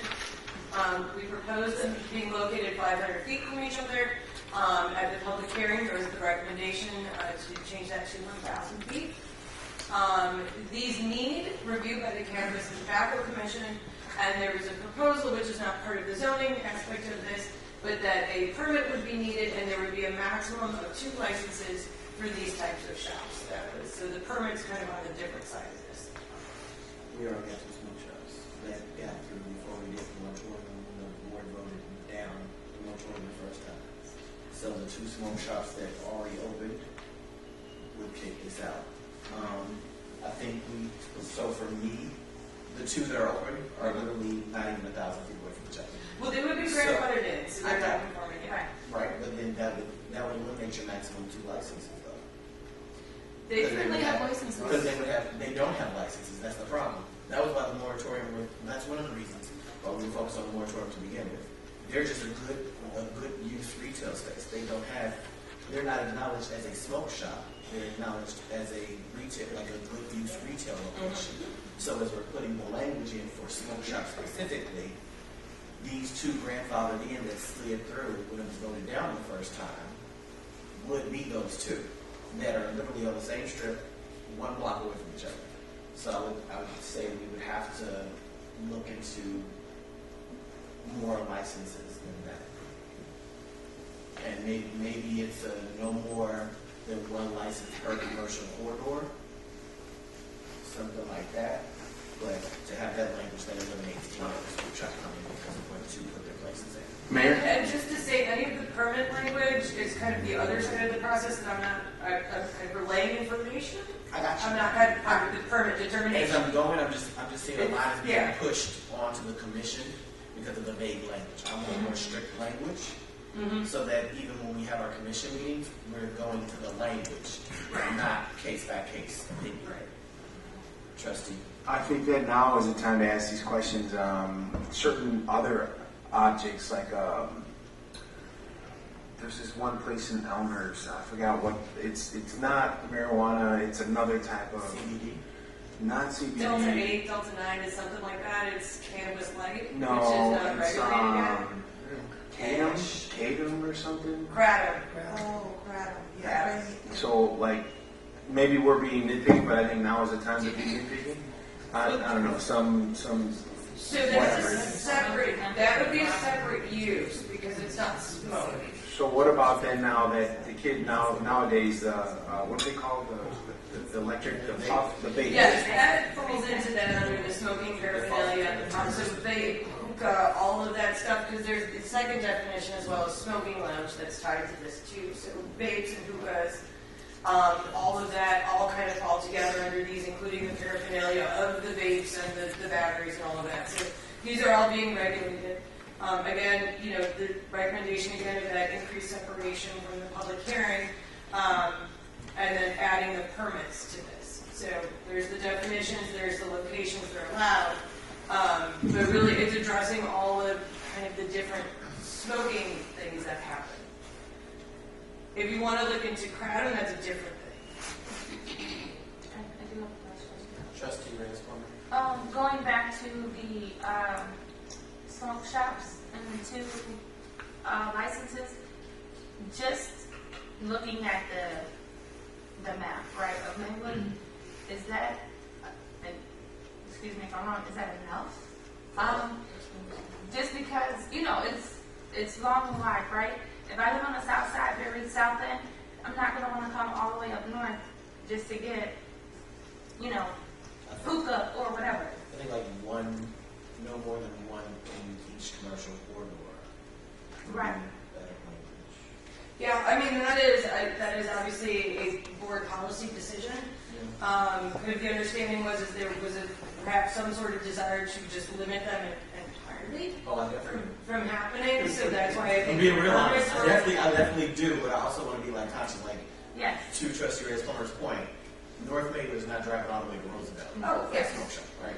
But they are going to go right next door to Melrose Park and give them that tax money that we could have had. So I think if we look at it from the standpoint of we still have the right to refuse regardless. However, in the language, I don't think to the point if it's restricted to what it is, we can't do anything. And that eliminates every other commercial corridor. So in my head, I'm thinking maybe commercial corridor language would be better suited. Yeah, instead of just 2 for the entire town. So it would be, kind of be breaking up, you would be creating the amount of permits, breaking up basically by geographies in a certain way. So I think that would be, that's the way. So then, I mean, I don't want to step on the attorney's toes, but I mean, to me, it sounds like if you issue permits in Michigan or moderates or whatever. We have to do overlay districts. Yeah. We have to do some overlay districts as part of this. Well, yeah, and then also just be reminded that when we talk about C1, C2, C3, C4, those are geographically different areas. So, but does that fall under the 2 for each zone, or no? That just falls under 2 for the entire village, correct? Well, you have an overlay district in a C2 that is allowing. That's zoning type. You're saying C1, C2, C4, that's the zoning. Those are the zoning Those are districts, yeah. I'm specifically going to the example that Trustee just gave. I'm not driving from North Bay all the way south to Roseland, right? So I think even though that certain things are zoned, language needs to be worked on in regards to So it's the idea that you've got them permitted in the C3, but the C3 kind of straddles all over the Maywood, so you want to divide up the permits so that they're not all clustered in one section. I don't even want 2 of them 1,000 feet away from each other, right? Okay. I would prefer probably 3,000 feet away from each other because I'm not trying to have them in the same commercial corridor. But I also want to be conscious of if I live on 17th in St. Charles, I'm not driving over to First and Madison to go to a smoke shop. But you wouldn't have right? to. So I'm thinking about it from that standpoint. So we don't have to. I think we're all Right, but you wouldn't have to because there's other places like convenience stores, gas stations, things like that sell these types of things as well. Right. And that's to my point. Yeah, we can kind of broaden that a little bit just to make it convenient for the residents. Yeah. There's still the discretion of the commission, but I think that language is good. All right, yeah, we can handle that on the business regulation side. So, Mayor, Trustee Sanchez, I'm confused. You're okay with having more than 2? So, Mr. Rowland, I wasn't okay with having the first 2. They got voted down and then they opened it. So, realistically, what I'm not okay with is us not taking advantage of the revenue that we know is going to be brought in regardless, but I don't want to oversaturate. So what if those 2 businesses, let's say one of those businesses fails? Right. So then now we're back down to just having one business. Wow. So then we have one business. So now we're down to having one license. So now it meets the 2 that we originally had? Technically, but I'm saying that realistically, how realistic are either one of those 2 smoke shops on Roosevelt Road going to fail? So I don't even think that that's a fair thought process to give, especially if they get grandfathered in, right? So realistically, we have to be fair to the other areas and acknowledge if I'm living in different parts of town, I'm not driving all the way to Roosevelt. If there's a closer place in Bellwood, Melrose Park, River Forest, or Forest Park, that's all I'm saying. I'm not trying to go down the rabbit hole, but I'm just saying realistically, we already have 2, so we can't leave that language to Can I answer that as well? Trustee. Speaking to the future, if we are given or granted the opportunity to get a dispensary, that kind of helps with that as well, right?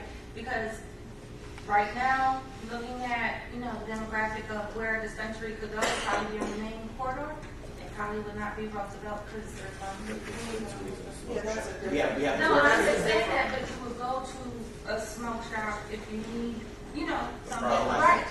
The products that help with, right. So you understand? Yeah, I get it. The correlation. So that's all I'm saying. Make it convenient. All right. Attorney Jerusalem. Just real quick, short circuit this for us. Staff is going to do, we're going to have a liquor amendment ordinance. We're also going to have a business license and a liquor code amendment ordinance that'll come back to you in either June or July for review. It's going to have to be vetted. there will be certain things that I think are going to be necessary. For instance, this tobacco use, maximum two licenses. I think we're going to have to leave that in place. If the goal is to create overlay districts throughout the village where you're only going to have one of these tobacco shop licenses be issued in different places, we should leave this captive to craft the ordinance, get it approved, and then come back and identify the corridors. That may have to be done because to create the overlay districts in other places that weren't included in the public hearing, you got to have a public hearing to enact that overlay district. Do we need to do an overlay? We're going to have to look at it to decide whether the existing commercial corridors will accommodate what the mayor and the board is talking about. So let's just talk it through. So let me explain what I We'll think. make some amendments. We'll come back. Because I think okay, so in my head, what you're saying is, for now, so that we're not back at moratorium field. Correct. Let's leave it, the two in place, while we come back to the board in June and July with the definitive language on smoke, cannabis, all that jazz, and new ordinances that are not a part of the moratorium. Because if we don't leave it in place, then we kind of open ourselves up to the loopholes of life before we put the definitive on it. Yeah, and my big concern is if we're gonna do overlay districts or change any of our zoning, it wasn't discussed. Overlay is a possibility. Right. It's a discussion. But I get it. Well, okay, so let's. I'm just letting the board know, Angela, that may be required in order to properly space a couple licenses. Cross that bridge when we get to it. So I get it. So we're leaving a place to make sure that we have a restriction in place now, and then if it's something to amend once the other regulation goes into play, we can easily do it. So just to throw this out there, since they're permitted, the way it's drafted, since they're allowed now in the C3 as a special use, rather than creating an overlay, it may be that we can look at the C3 district and see what the spacing requirements are, if it's 1,000, 2,000, so that the permits space out rather than creating an overlay. That will work, but the question is, does that get us to the four corners of the community? Are there enough business corridors, north, south, east, and west, to accommodate what we're talking about? But there's a bit of the thing there in that these are really mainly appropriate for the C3. I don't want to start throwing them in the C1 neighborhoods and the C2 pedestrian commercial. So it may not be get the full geographic distribution, but they're in the appropriate districts for them. And this is why we're having this conversation. It's the first time we've really vetted this, right? And we're pushing something down the train tracks. We need inputs from the board, but we also have to look at, once we hear from the board, do our current zoning districts accommodate where you want to go? And if they don't, we may have to have another public hearing to tweak things, or maybe not, but we have to do a little more kind of vetting on our end to see how these things sync up. The other thing, we won't dive into it too deep, but there will be liquor commission or liquor ordinance amendments that need to sync up with some of the regulations that we're talking about here tonight. We'll go into a deep dive on it, but when you see the ordinances that come back probably next month for approval in July, there will be some amendments to the liquor code that sync up. So we'll explain all of that. I just wanted to add one thing.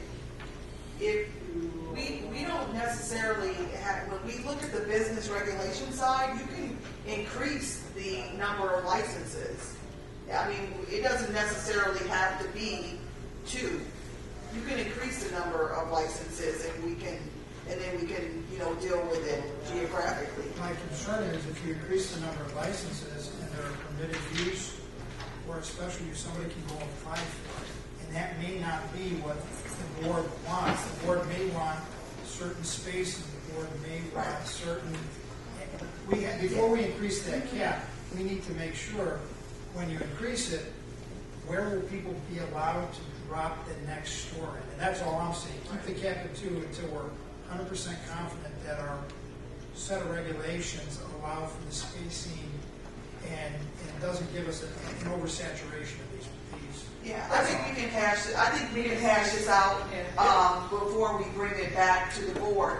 And then we can bring it back both ends, regulation and zoning. But I just want the board to realize that we may not be done. If we do need another public hearing to tweak some of this, that may be like phase 2 of the process, but we'll get out of the moratorium phase in the next couple of months. Okay. Well, Trustee Peppers. What's the, now we setting parameters in reference to liquor stores and gas stations and selling tobacco products compared to the smoke shops? Because in our community, they are the chain. Yeah, so that was the tobacco thing was the 10%, so we kind of worked out making those kind of more restrictive in terms of what they can display to the public and what they can have out. So that was the one that worked out with the discussion on the shelf space. It's related to what you've got here because this is related, what we did here was align tobacco sales with the way that you sell beer and wine, which puts you at a 3,200 square foot gross floor area, which is a kind of a significantly bigger building. It's not going to get you these tiny little corner stores that are just selling beer and tobacco. So it's essentially kind of making it a more substantial business that's got to be there based on its floor area that kind of aligns it with the way beer and wine is sold now, with the way the liquor license is. So all of those have come together. So there has been, in kind of bringing these together, there's been change in that too, in terms of obviously the gas station discussion, and then the change in the kind of the size of the store that would need to be, the size of the store would need to be to sell beer, wine, and tobacco. I got some gas stations on the hit list selling stuff to kids. Mr. Duncan or something. Well, that, we just called police on that one. Right. So, Mr. Duncan or something. okay, and then one of the last ones was the idea of the banquet hall. And revising it to be a special event space, which has a so essentially it's a renaming of the banquet hall definition. This is the establishment as the definition is now, fundraisers, banquets, weddings, similar celebrations. A number of new use standards were proposed, and many of these, as you can see here, this is probably the most detailed set. There's more language in the actual text, but a quick summary, requiring 3,200 square feet in gross floor area, prohibiting these types of things within a mixed-use building, that special event spaces must be located a minimum of 500 feet from any other one, so this is another, again, that separation requirement. Kitchen facilities are required for the preparation or catering of food. During the public hearing, that was recommended that it be commercial kitchen facilities. For clarity, you'll see that in the proposed recommended changes. The manager should be on site. Also at the hearing, there is a recommendation that the business license make reference to having security. That these are not a regular restaurant with regular hours of operation. It's not to say a restaurant can't have a couple back rooms where they have banquets, when they're operating normally, so that it doesn't make it exclusionary in that way. Not charging general admission fees or other kinds of donations unless it's a fundraiser. The intent there is really to prevent it from becoming a concert hall. Also, one of the key issues we heard was parking. Oh, okay. Do you want to go through the parking one and then I can go back? No, because it's on a different side. So this cannot charge general admission fees for any monetary donations for entrance. I've shared this before. It doesn't make sense to me. So realistically, if I have a series of comedy concerts throughout the year, and this comedy concert that I'm doing is really a big name that I'm flying in from Atlanta, and say I've done this free comedy show all summer and it's been a hit, but now I'm charging $20 for this one because this is the big bang person coming. If I'm selling tickets online, and I have people who don't use computers, and they're coming with cash with $100 to pay for 5 tickets, why can I not accept those tickets if they can't go online and purchase the ticket? Like if it's a normal process, you're going online and purchase the ticket. I don't deal with online. I don't have an online application. I'm not using their Eventbrite. I have $100 right here. Why is it illegal for me to take that $100? Well, by saying cannot charge general admission fee or any other monetary donations, that's meant to encapsulate whether you're paying cash or whether you're Venmoing or whether you're paying through Ticketmaster or. There's no reference. And we can take a look at the actual language and see, because it really is a general admission fee. It's not intended for it to be cash. I mean, you're paying a general admission fee even if you pay online. I mean, I get that part, but what I'm saying is when this conversation came up and this same language was here, that's still the same language. The same example is what I shared. That still does not clear this up. Well, we cleared that up with, well, one, this is where, again, the business regulation and, in this case, the liquor code addresses this issue. This issue is addressed in the liquor code with the issuance of the Class F license that was established so that general admissions could be charged with a particular liquor license. We also addressed it with as a live entertainment permit that would allow, if the primary use is a special event space, at business licensing, they can get a permit for a live entertainment permit that goes with their business license that allows them to have comedy, club night or those types of things, and do those type stepper sets, things like that. So to answer your question, a la carte option, like if I'm saying I'm a special event space, yes. space. If I'm So saying you have to I need this special event use permit as well, that eliminates my restriction of being able to do that. right. And so what we need to add is language that says you can't do this unless you get a live entertainment permit. Right. Yeah. Which would be the license. Exactly. And go ahead. Trustee. No, because I was saying, because you really can have like places operating, with this special events ordinance or license or what have you, operate as like a club. Like Exactly, and that's why that's so important. So like the money situation, I understand that piece because you can have something, it's one thing, and then you have a full every day or Thursday, Friday, Saturday, Sunday club happening, and anybody can be really, really creative in how they set something like that up. And so I understand it from that perspective to prevent, for clubs from establishing, in town without having some additional parameters in place to say, wait, what's going on here?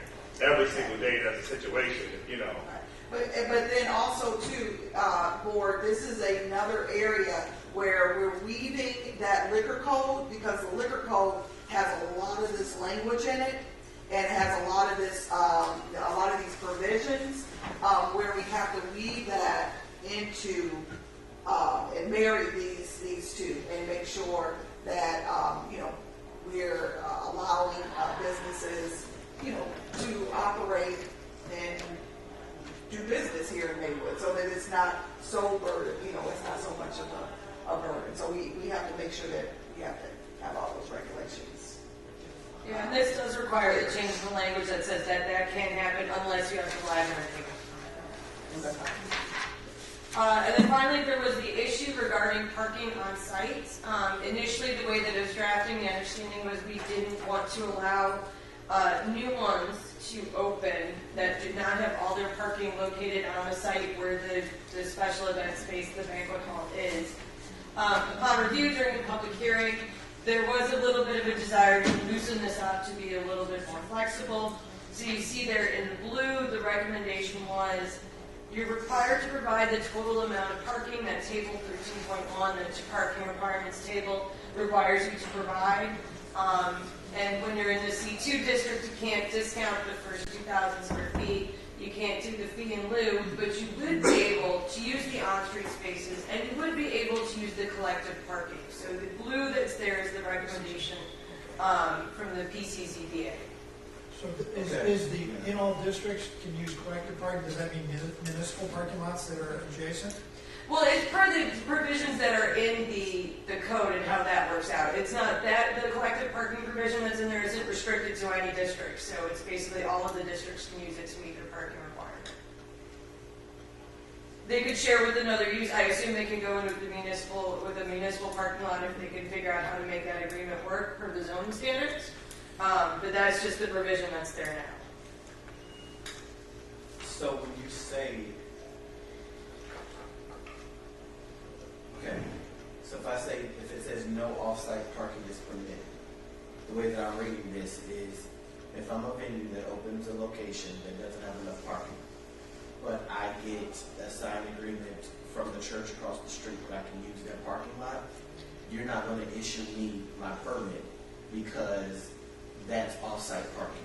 Right, and the original, that's the flag. That is the original language that was proposed, because my understanding was we wanted to have all the parking be on the site of the special event space. During the public hearing, it was talked about, that's what you see there in blue, it was talked about to, let's loosen that up and give some flexibility. So you see there, in the recommendation was C2, use the on-street spaces. In all the districts, you can use collective parking. Okay.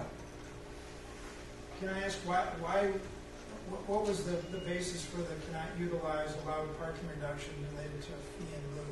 I mean, if we had a fee in lieu program, wouldn't that allow us to generate money to use for creating more municipal parking? I mean, there was discussion regarding that, but considering it was the idea of the parking impacts of this use in particular, that fee in lieu is not going to get you to parking solutions quick enough. Putting it simply, there was much more bigger discussion, but just paying out doesn't solve the issue of people parking everywhere because there's not enough parking. Fee in lieu requires you to build up that bank of money and then eventually go and build the lot. But this seems to be a more immediate concern, especially for the neighboring business, or neighboring residents. Because remember, we're buffered right on either side. On 4th Avenue and on 6th Avenue, we have residential. So the zoning, so ZBA really felt like, having people parking in front of people's houses, and things like that as they're going to the entertainment, corridor, that would be an issue. Yeah, I definitely concur with that as well. Because in other, you just see it happening in like the surrounding towns of people, parking in those residential areas, more garbage on the street, it's a difficult situation. You can get the responses from the residents as well. It's not a good situation, so I concur with that. Mayor, so I'm just wanting clarity on the thought process. So we're saying, give an example of a lot that the village owns. Like, so if it's in a TIF district, and if it's a lot that we own, then we're saying potentially we could build a parking lot there. But we have a business that's coming that wants more parking that doesn't have parking right now.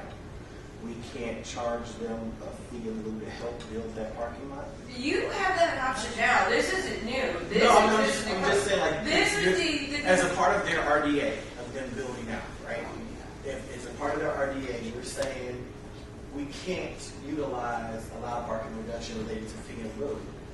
So basically, I'm saying you're agreeing. Yes, let's use the example right now. So say the exclusive lounge is open. So exclusive lounges, they're multi-lane, so they're going to build their own parking lot. Let's say, for instance, the village did say, we are interested in making that a parking lot to focus on our new comprehensive plan of our downtown district. You want to put your business here, but you don't have enough parking. We're going to, in your RDA agreement, charge you a fee to help build this parking lot. From a zoning perspective, we're not concerned with the redevelopment agreement. I assume that's what the idea is. But what I'm saying, how would I get around the statement? Well, one, it's only for special events. Okay, so say for a instance, C2.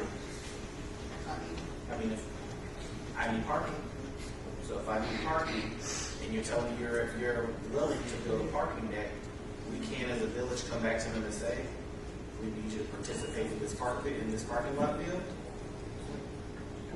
I mean, theoretically, yes, but the idea is it's kind of contingent on you, the village, wanting to build a parking deck. If you open a fee in lieu, you can't say only the village is going to build a parking deck near where you are.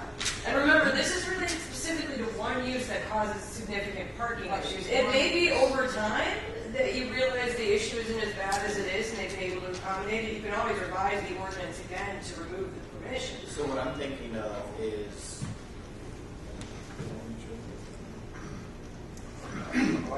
okay. So if I'm thinking of right now, we're thinking of special use space that's right across the street, right? So right now, they utilize a bank that now is no longer a bank for additional parking. So say for instance, that location no longer becomes a bank, but we're saying, hey, banquet hall next door, we're looking at putting a parking lot here that would help solve your problem. Can you put money towards building this parking lot? That's not saying that we can do that. No, But now they have an issue of parking because they've lost where they parked. No, but that's an RDA issue. Well, that's why I said could it be in the RDA? The RDA. However, if it says you cannot do it, why would we be able to put it in the RDA if we put it in language? The RDA would allow you to do it. This is just you can't take advantage in your zoning thing to get a parking reduction. Exactly. That second bullet point is different. I mean, we can always ask the business to donate to a parking lot, to pay money to help fund a parking lot. This is just saying, we have a fee in lieu program, and this type of use won't be allowed to use it. To reduce their spaces per section 13.4 of the ordinance. Right, because we don't want to reduce their spaces, because what will happen is when we start reducing it, then that starts pushing it out into the neighborhoods. And that's when we have the problem. But if you implement the program and say, okay, you need 50 spaces under the fee in lieu, well, you only have enough space for 35. Those extra 15 that you don't have, you got to pay a fee to us. Where does that money go? It goes into a bucket. The idea of the program is you take that bucket of money and at some point you go and find 15 plus space lots and try to... Yeah, I mean, you may be building a parking lot that's nowhere near this. You know, the village may have land that's nowhere near where the special event space that just paid out paid. And so that parking deficit is going to continue. If you have an RDA issue going on, that's a whole different thing. That's not related to this. Yeah. But the whole point is, as I said, I mean, if we allow it to be reduced because of a pavement, then we're gonna just have more of a problem, you know, on 4th Avenue, 6th Avenue. Mm-hmm. Any questions regarding that? Trustee Reyes. So if I understand the whole issue of residents and the concern of people parking on their, you know, in front of their homes. But also if, for instance, we hold something late night, right? And they close at 2 a.m. Parking, there's no parking zone anyway at 2 o'clock in the morning. So why would that be an issue?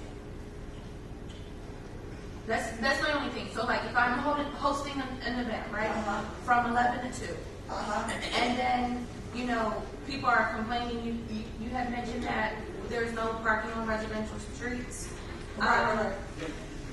Why? Because at this point, you know, we close at 2 o'clock. The resident parking establishment ordinance is at 2 o'clock, begins at 2.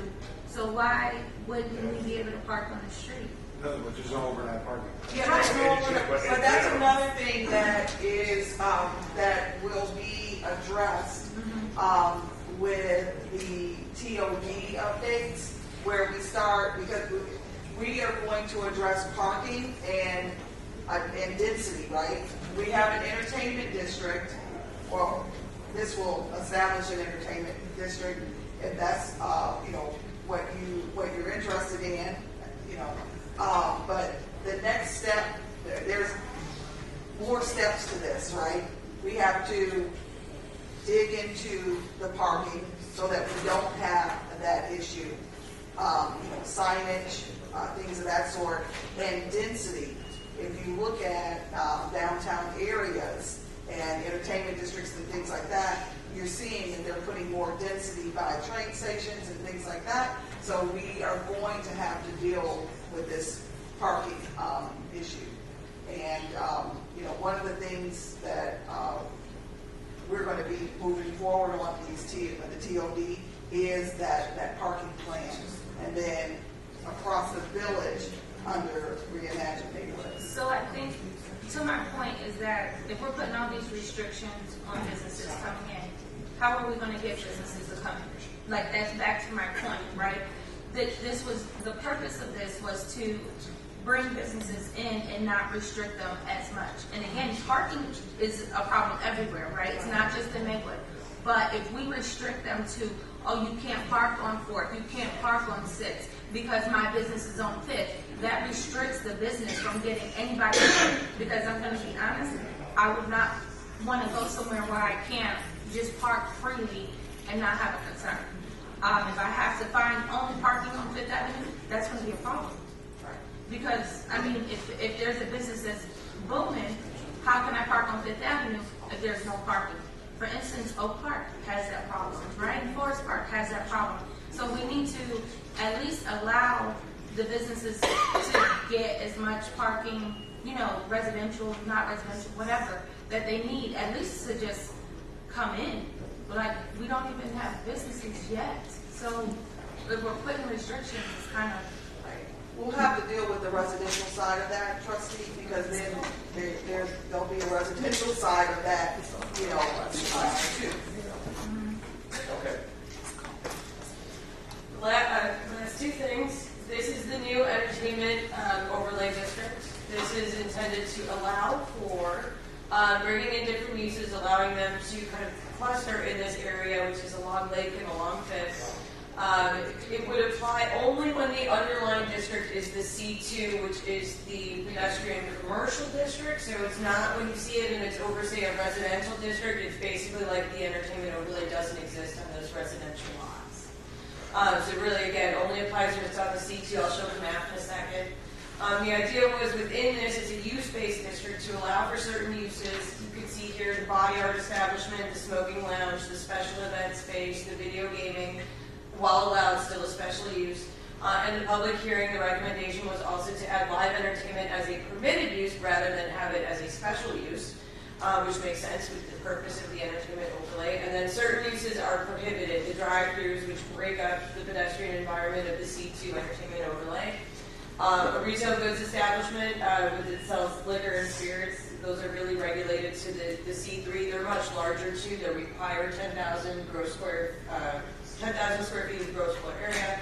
And then the smoke or tobacco shop. Can I pause you for a second? Sure. Trustee Brandon. Yeah, so, like I said, you know, when I attended the meeting, so I just want to go back to make sure that those comments, as I said, when I attended the meeting, that I would address them when they come before the board in regards to the area of... Yeah, we got the map. That's the next two slides. Yeah. Okay. That's very different.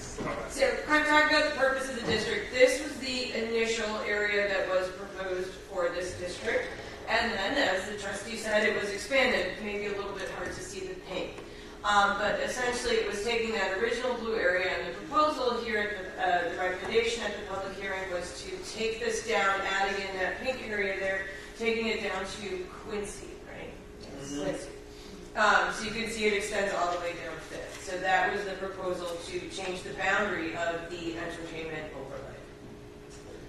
So it would really cut, and again, only applies to the C2 parcels in that area. So while there may be some residential in there or other different types, the C2, the entertainment overlay permissions would not apply to those. Those remain just exactly as they are. It basically doesn't get activated unless the C2 is underneath it. And that's clearly spelled out when you see the memorandum. It spells it out very, very clearly to make it clear to residents that we're not turning their house into live entertainment. So that's very clear on that. So with this being identified as the entertainment overlay district, if I'm looking to put something on 19th and St. Charles, that's not in this map, you have to do special use requests?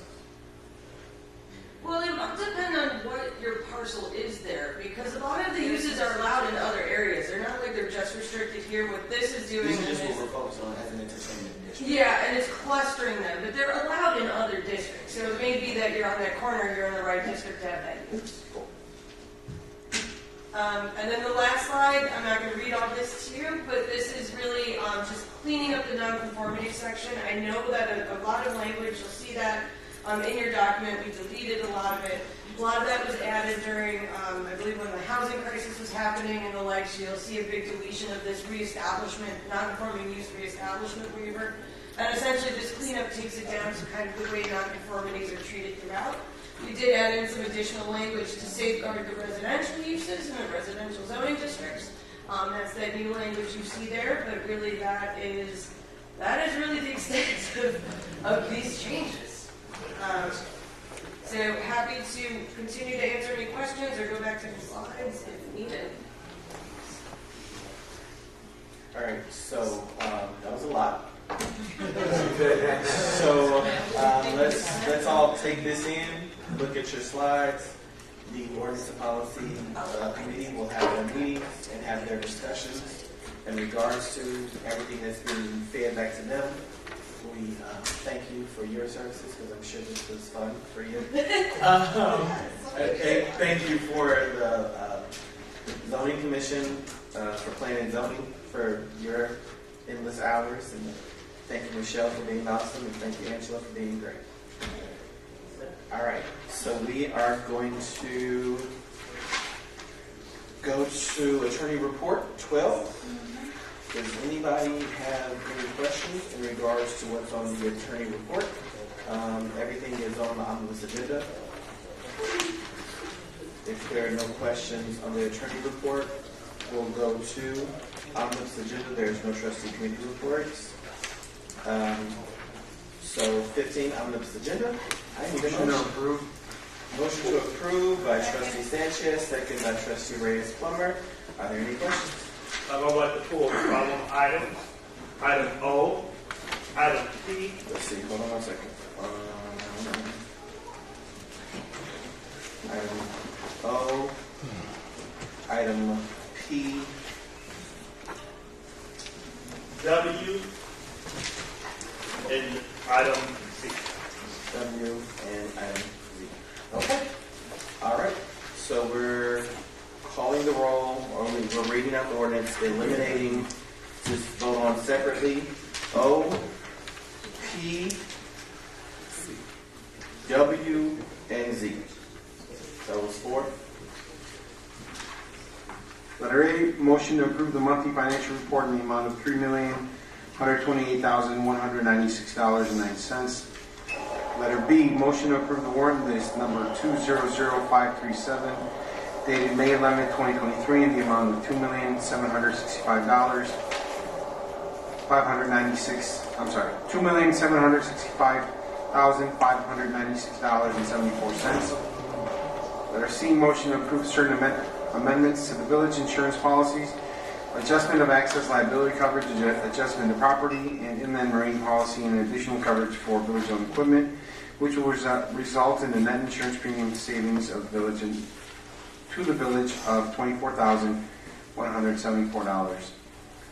Letter D, motion to approve quotation dated July 5th, 2022 from W.S. Garrity Company of Itasca, Illinois for the purchase of 40 new firefighter helmets in the amounts of $13,600 based on solicitation of competitive proposals with a waiver of the competitive bidding process.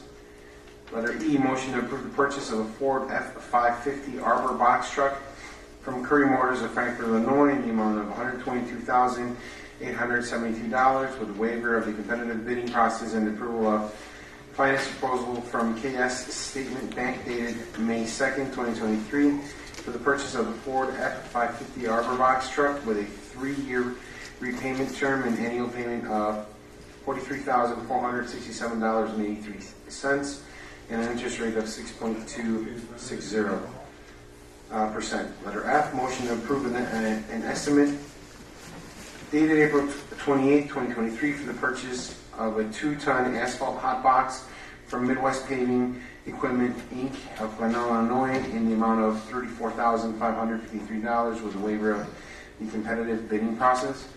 Letter G, motion for approval to ratify purchase of a new Vector truck model 2100I from Standard Equipment Company of Elmhurst, Illinois in the amount of $568,940 with a waiver of the competitive bidding process with a new finance proposal from KS State Bank dated April 25th, 2023 for the purchase of the Vector truck, 5-year repayment term, annual payments of $125,573.96, interest rate of 5.760%. See cover memo dated May 16th from the village manager. Letter H, motion to ratify employer/worksite agreement with Black Men United of Chicago, Illinois for DHS Youth Program. Letter I, motion to accept village staff's recommendation to enact certain code amendments to the Maywood Village Code adopting portions of the 2018 International Code Council, building regulations, and authorizing the direct village staff and the village attorney to prepare a code amendment ordinance enacting the code amendments. Letter J, motion to authorize and direct the Edelson Law Firm to complete and submit on behalf of the Village of Maywood a proof of claim form in the Endo International PLC Pharmaceutical Company Chapter 11 bankruptcy case, U.S. Bankruptcy Court for the Southern District of New York, case number 22-22549. Letter K, motion to authorize and direct village staff and village attorney to prepare a code amendment ordinance for zoning updates and business regulations updates responding to moratorium, salon, barber, nail shops, live music permits, pop-up, retail, special event, space tobacco shops, and fast food.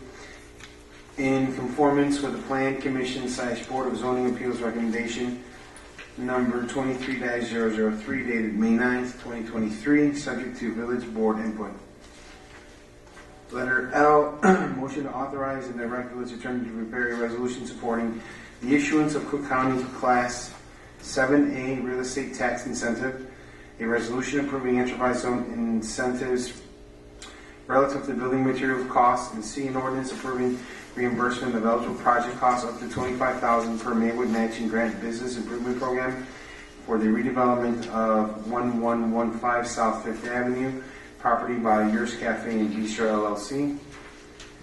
Letter M, vacating a 20-foot wide by 337-foot long portion of the 4th Avenue right-of-way to create approximately 23 parking spaces to be owned and maintained by the West 40 Intermediate Service Center, 415 Lexington Street, Maywood, Illinois. Letter N, ordinance amending section 13.16 Maywood Fire Department Foreign Fire Insurance Tax Fund Association of Chapter 33 Fire Department of Title III Administration to comply with amendments to the Foreign Fire Insurance Licensee Act. Letter O and letter P are pulled. Letter Q, ordinance authorizing the approval and execution of the proposal of Benjamin Historic Certifications LLC for the preparation of a Maywood Historic District nomination to assist with recognition of the Village Historic District and to facilitate national, state, and local register and landmark designations of certain properties located outside and within the Madison Street, 5th Avenue tax incrementing financing district, and for the appropriation and expenditure of general corporate funds on Madison Street, 5th Avenue tax increment financing district funds to pay for the TIF eligibility redevelopment costs related to the project. Letter R, resolution approving and authorizing the execution of a cost-sharing intergovernmental agreement between the Village of Melrose Park and the Village of Maywood for the 9th Avenue resurfacing project. Letter S, resolution approving and authorizing the execution of an agreement with CGI Communications, Inc., doing business as CGI Digital relative to the production of certain community showcase video programs. Letter T, resolution approving and authorizing the execution of a third-party administrator agreement between the Village of Maywood and Insurance Program Managers Group Claims Management Services, LLC, relative to the General Liability, Property and Casualty Program and Workers' Compensation Program term May 1st, 2023 to May 1st, 2024. Letter U, resolution approving and authorizing the execution of a subcontract agreement with Alternative Schools Network relative to the operation of ASN Engage out-of-school time programming. Letter V, resolution approving and authorizing the execution of a full and final settlement and release agreement by and between Billy Jean Molden Jr. and the Village of Maywood. Letter W was pulled. Letter X, motion for approval of grant payment for National League of Cities City Inclusive Entrepreneurship, CIE, to Info Mabel in the amount of $12,490, and George Educational Services in the amount of $2,510. Letter Y, motion for approval of Juneteenth, Northica Stone Street designation collaboration with Operation Uplift not to exceed $5,000. Motion for approval of Eugene Jean Moore Street designation collaboration with Operation Uplift not to exceed $3,000. Letter Z was pulled.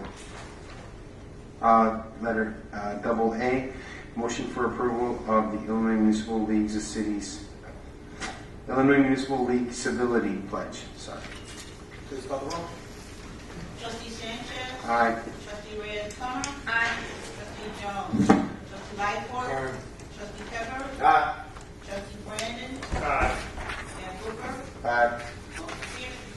Great. I need a motion in regards to an ordinance authorizing the approval and execution of a non-binding letter of intent with developer Joseph Rex Market, LLC, to negotiate and prepare an economic incentive and tax increment allocation financing development agreement for the sale and redevelopment of 615 South Fifth Avenue property for the operation of a grocery store located within the Madison Street TIF Financing Avenue Financing District, and for the appropriation and expenditure of a portion of Madison Street TIF Avenue TIF funds to pay for village incurred TIF eligible redevelopment costs related to the letter of intent. Need a motion? Motion approved. Motion to approve by Trustee Sanchez, second by Trustee Reyes-Plummer. Are there questions? Yes, I have a Trustee question Brandon. for Attorney Jerusick. Did you send anything out in regards to this, like, as far as what the ads are? I don't recall receiving anything. Did you send something out separately? It was on Friday, Friday the closed session stuff came out. Yes, this is the same living fresh that we discussed in closed session. This is just saying that we're authorizing them to go into negotiation. So we talked about this in closed session already. Okay, but they haven't presented us with any. That's what to authorize going into it. So like we're giving them authorization to come up with the deal that they're going to present to us. They had parameters that were in your board packet. They're going to come back and we're going to negotiate a redevelopment agreement, economic consent agreement. Everything will be on the table at that time for you to have involved. Okay, This doesn't commit you to do anything other than to direct staff and the attorney to get moving on the project, the redevelopment agreement, so you can bring the project back to the table for final consideration. Okay, yeah, I was just concerned if I had missed any ads from them. So No. that was okay. All You've right. seen everything that they've provided to us. Okay, perfect. And then, trustees, just so you know, there's really no ask for them right now because they're going through the grocery initiative through the governor's office. So realistically, the goal is to have this fully funded through the governor's initiative. So last Monday, there was a call. This Monday, there was a call where they're working with community development to try to get this as a fully funded project through the state. So that's why it's coming up now so that we can start these negotiations and conversations, because they have to be in ownership to benefit from the grant. But it's in preparation before the grant actually launches. Yes. All right, please call the roll. Trustee Sanchez. Aye. Trustee Reyes-Plummer. Aye. Trustee Jones. Trustee Lightfoot. Aye. Trustee Pepper. Aye. Trustee Brandon. Aye. Mayor Booker. Aye. Motion carries. Okay.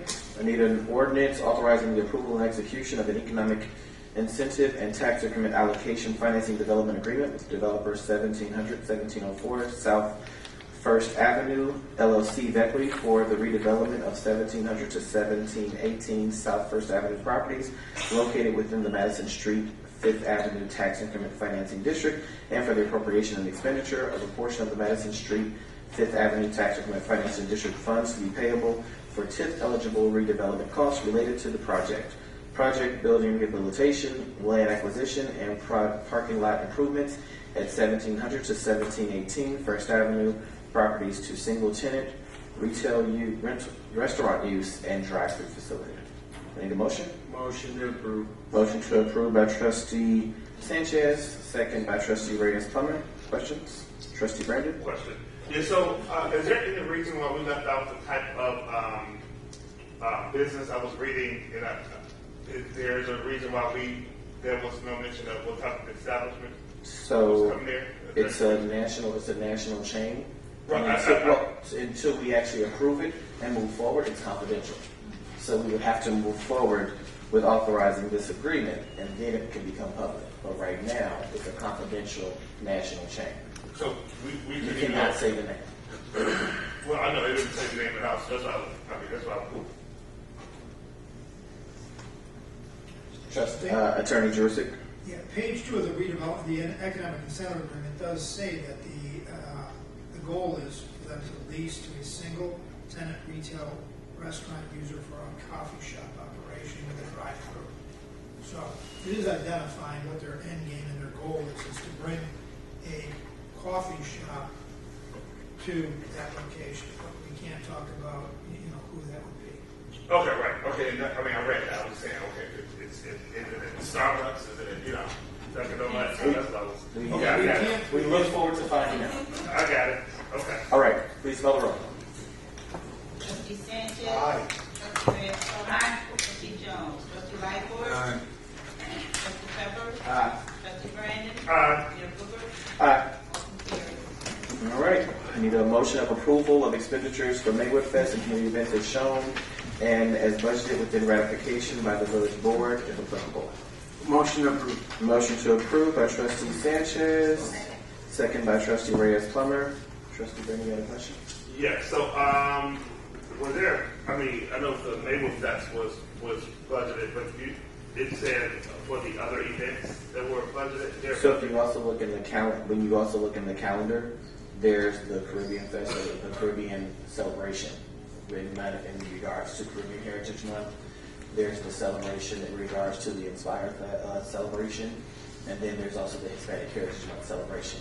All of those things when we did the budget was laid out by item, but now it's all just one chunk called community events.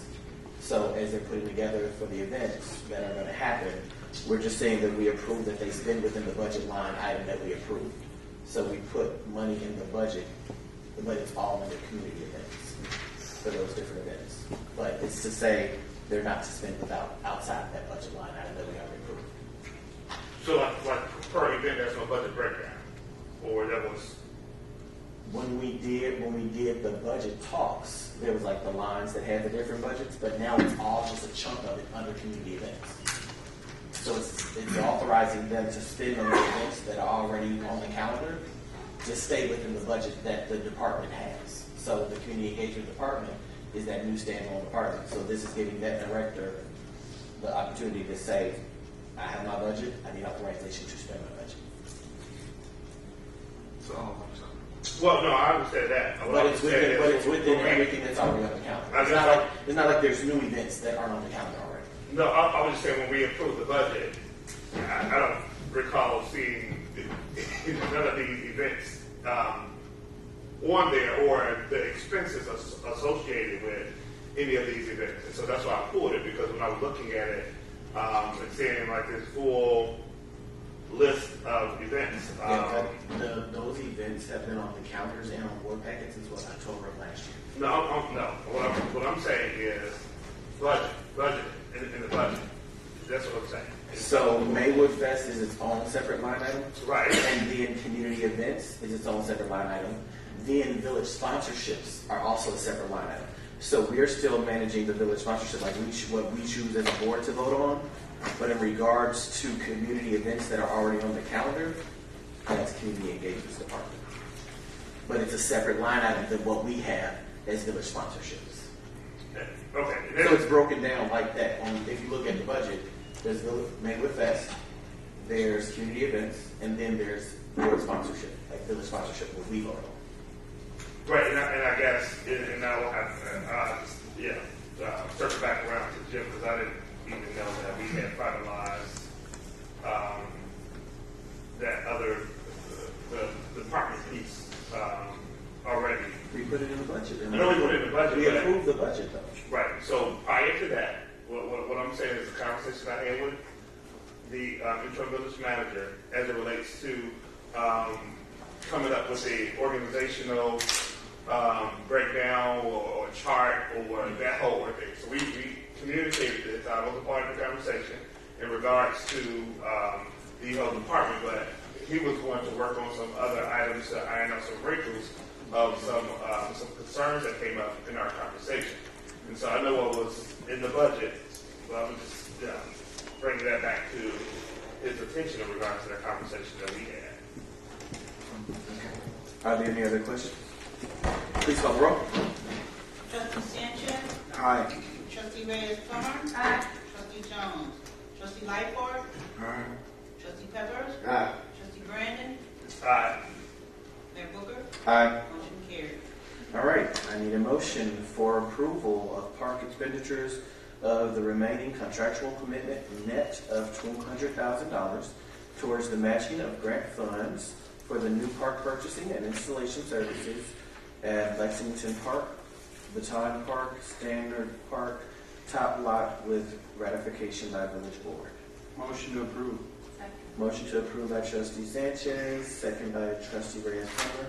Trustee Brandon, you had a question? I did. And so, to my understanding, and this question is for the village manager, there was a budget line item established to track how much we had already spent in regards to the monies that we had allocated for the park district. Mm-hmm. And so, I guess what my question is, on here it's the $200,000 altogether. No, that's not what that is. So when we're saying net of $200,000, it's our commitment was $200,000.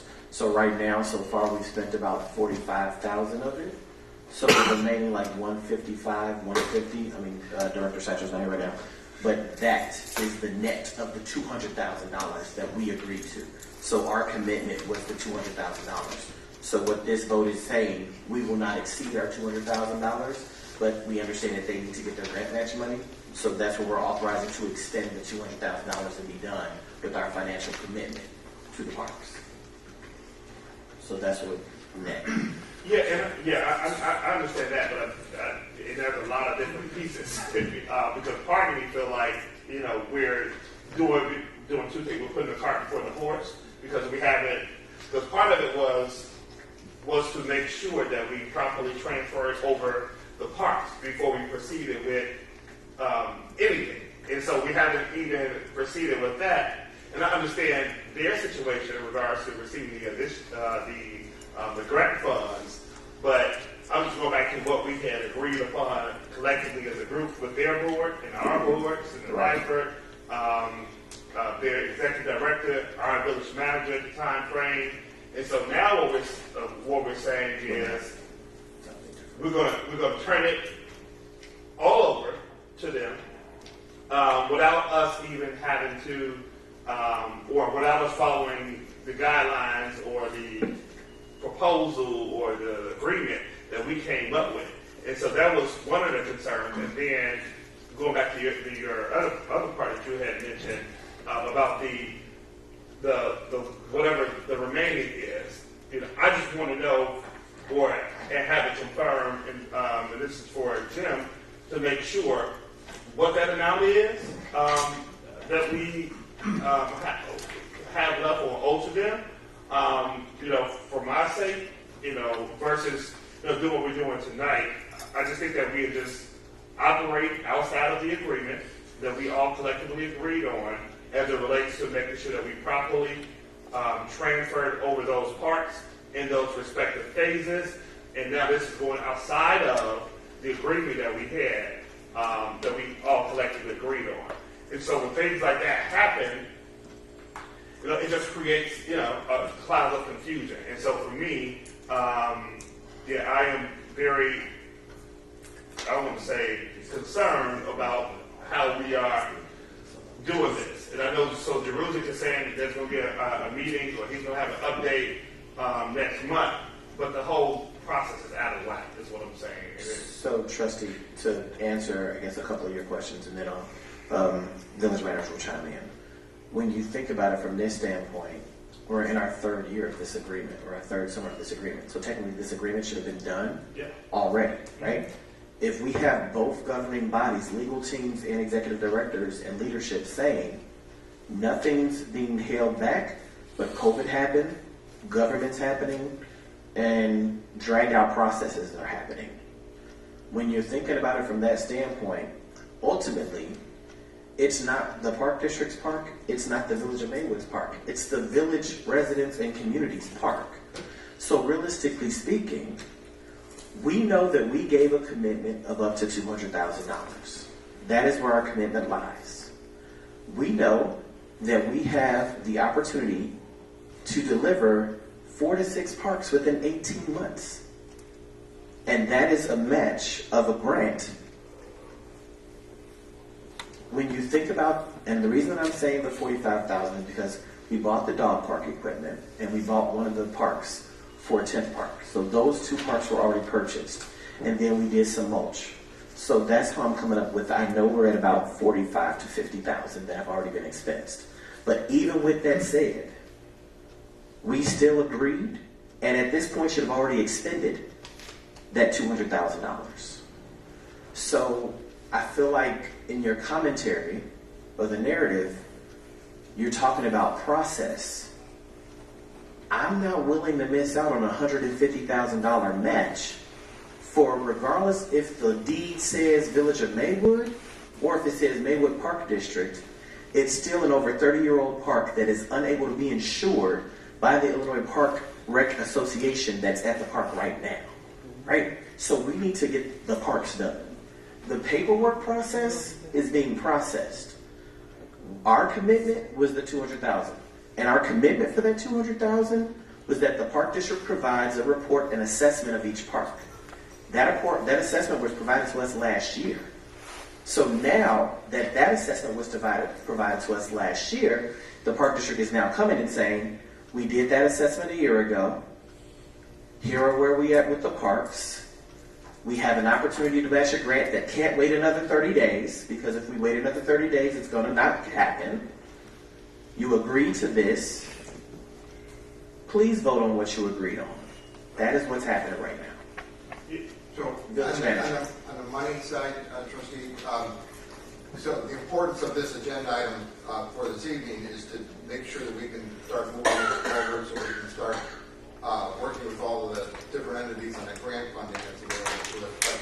But we will provide a full accounting on what that net amount is. So if it's $150,000, $300, whatever that may be, we will provide an accounting saying it'll be so much for dog park equipment, so much for this. And it does call for ratification by the village board. So all of this will be brought back with the appropriate expenditures to it, and then along with whatever aligning grant funding is available. So I wish I knew that number right now, but we don't. It's going to take a little bit of work to sit down with the Park District, go through our numbers and their numbers, and make sure we come up with an accurate and agreed upon amount. Okay, so right. I appreciate that. So, and that's what I'm looking for. I'm looking for what that number is, so I can be clear on my end. So when I'm making a decision, I'm making a decision based on what's in front of me, or facts and numbers, not based on just a conversation. And the other thing is just to make sure that we are on this timeline, because we've been talking about this timeline for far too long. Just make sure we are holding each other responsible. So Jerusalem is saying that we'll be able to have this done, or he'll be able to have a report for us with a definite date about how we can make sure that these park districts these parks are being transferred over. And so for the past few months, I've been asking, it's been unclear, and so that's why I'm making sure, before I leave this dais, that it's clear this evening of how we doing this and making sure that it's in proper order as well. All right. Thank you, Trustee. No problem. Please call the roll. Trustee Sanchez. Aye. Trustee Reyes-Plummer. Aye. Trustee Jones. Trustee Aye. Lightfoot. Trustee Peppers. Aye. Trustee Brandon. Aye. Mayor Booker. Aye. Motion carried. I need a motion to adjourn unless. Motion to adjourn. Two quick closing meetings, A and D, if somebody can make the motion. All right, so I need a For motion A to and D. go into closed session for pending litigation, and D, the purchase or lease of real property for the use by the village. Motion. Motion by Trustee Reyes-Plummer, second by Trustee Sanchez. Please call the roll. Trustee Sanchez. Aye. Trustee Reyes-Thompson. Trustee Lightfoot. Aye. Trustee Pepper. Aye. Brandon. I'm sorry, I didn't hear you. Aye. Mayor Booker. Aye. Motion carried. Time is 10:02. Everybody have a lovely night. Thank you guys so much for coming.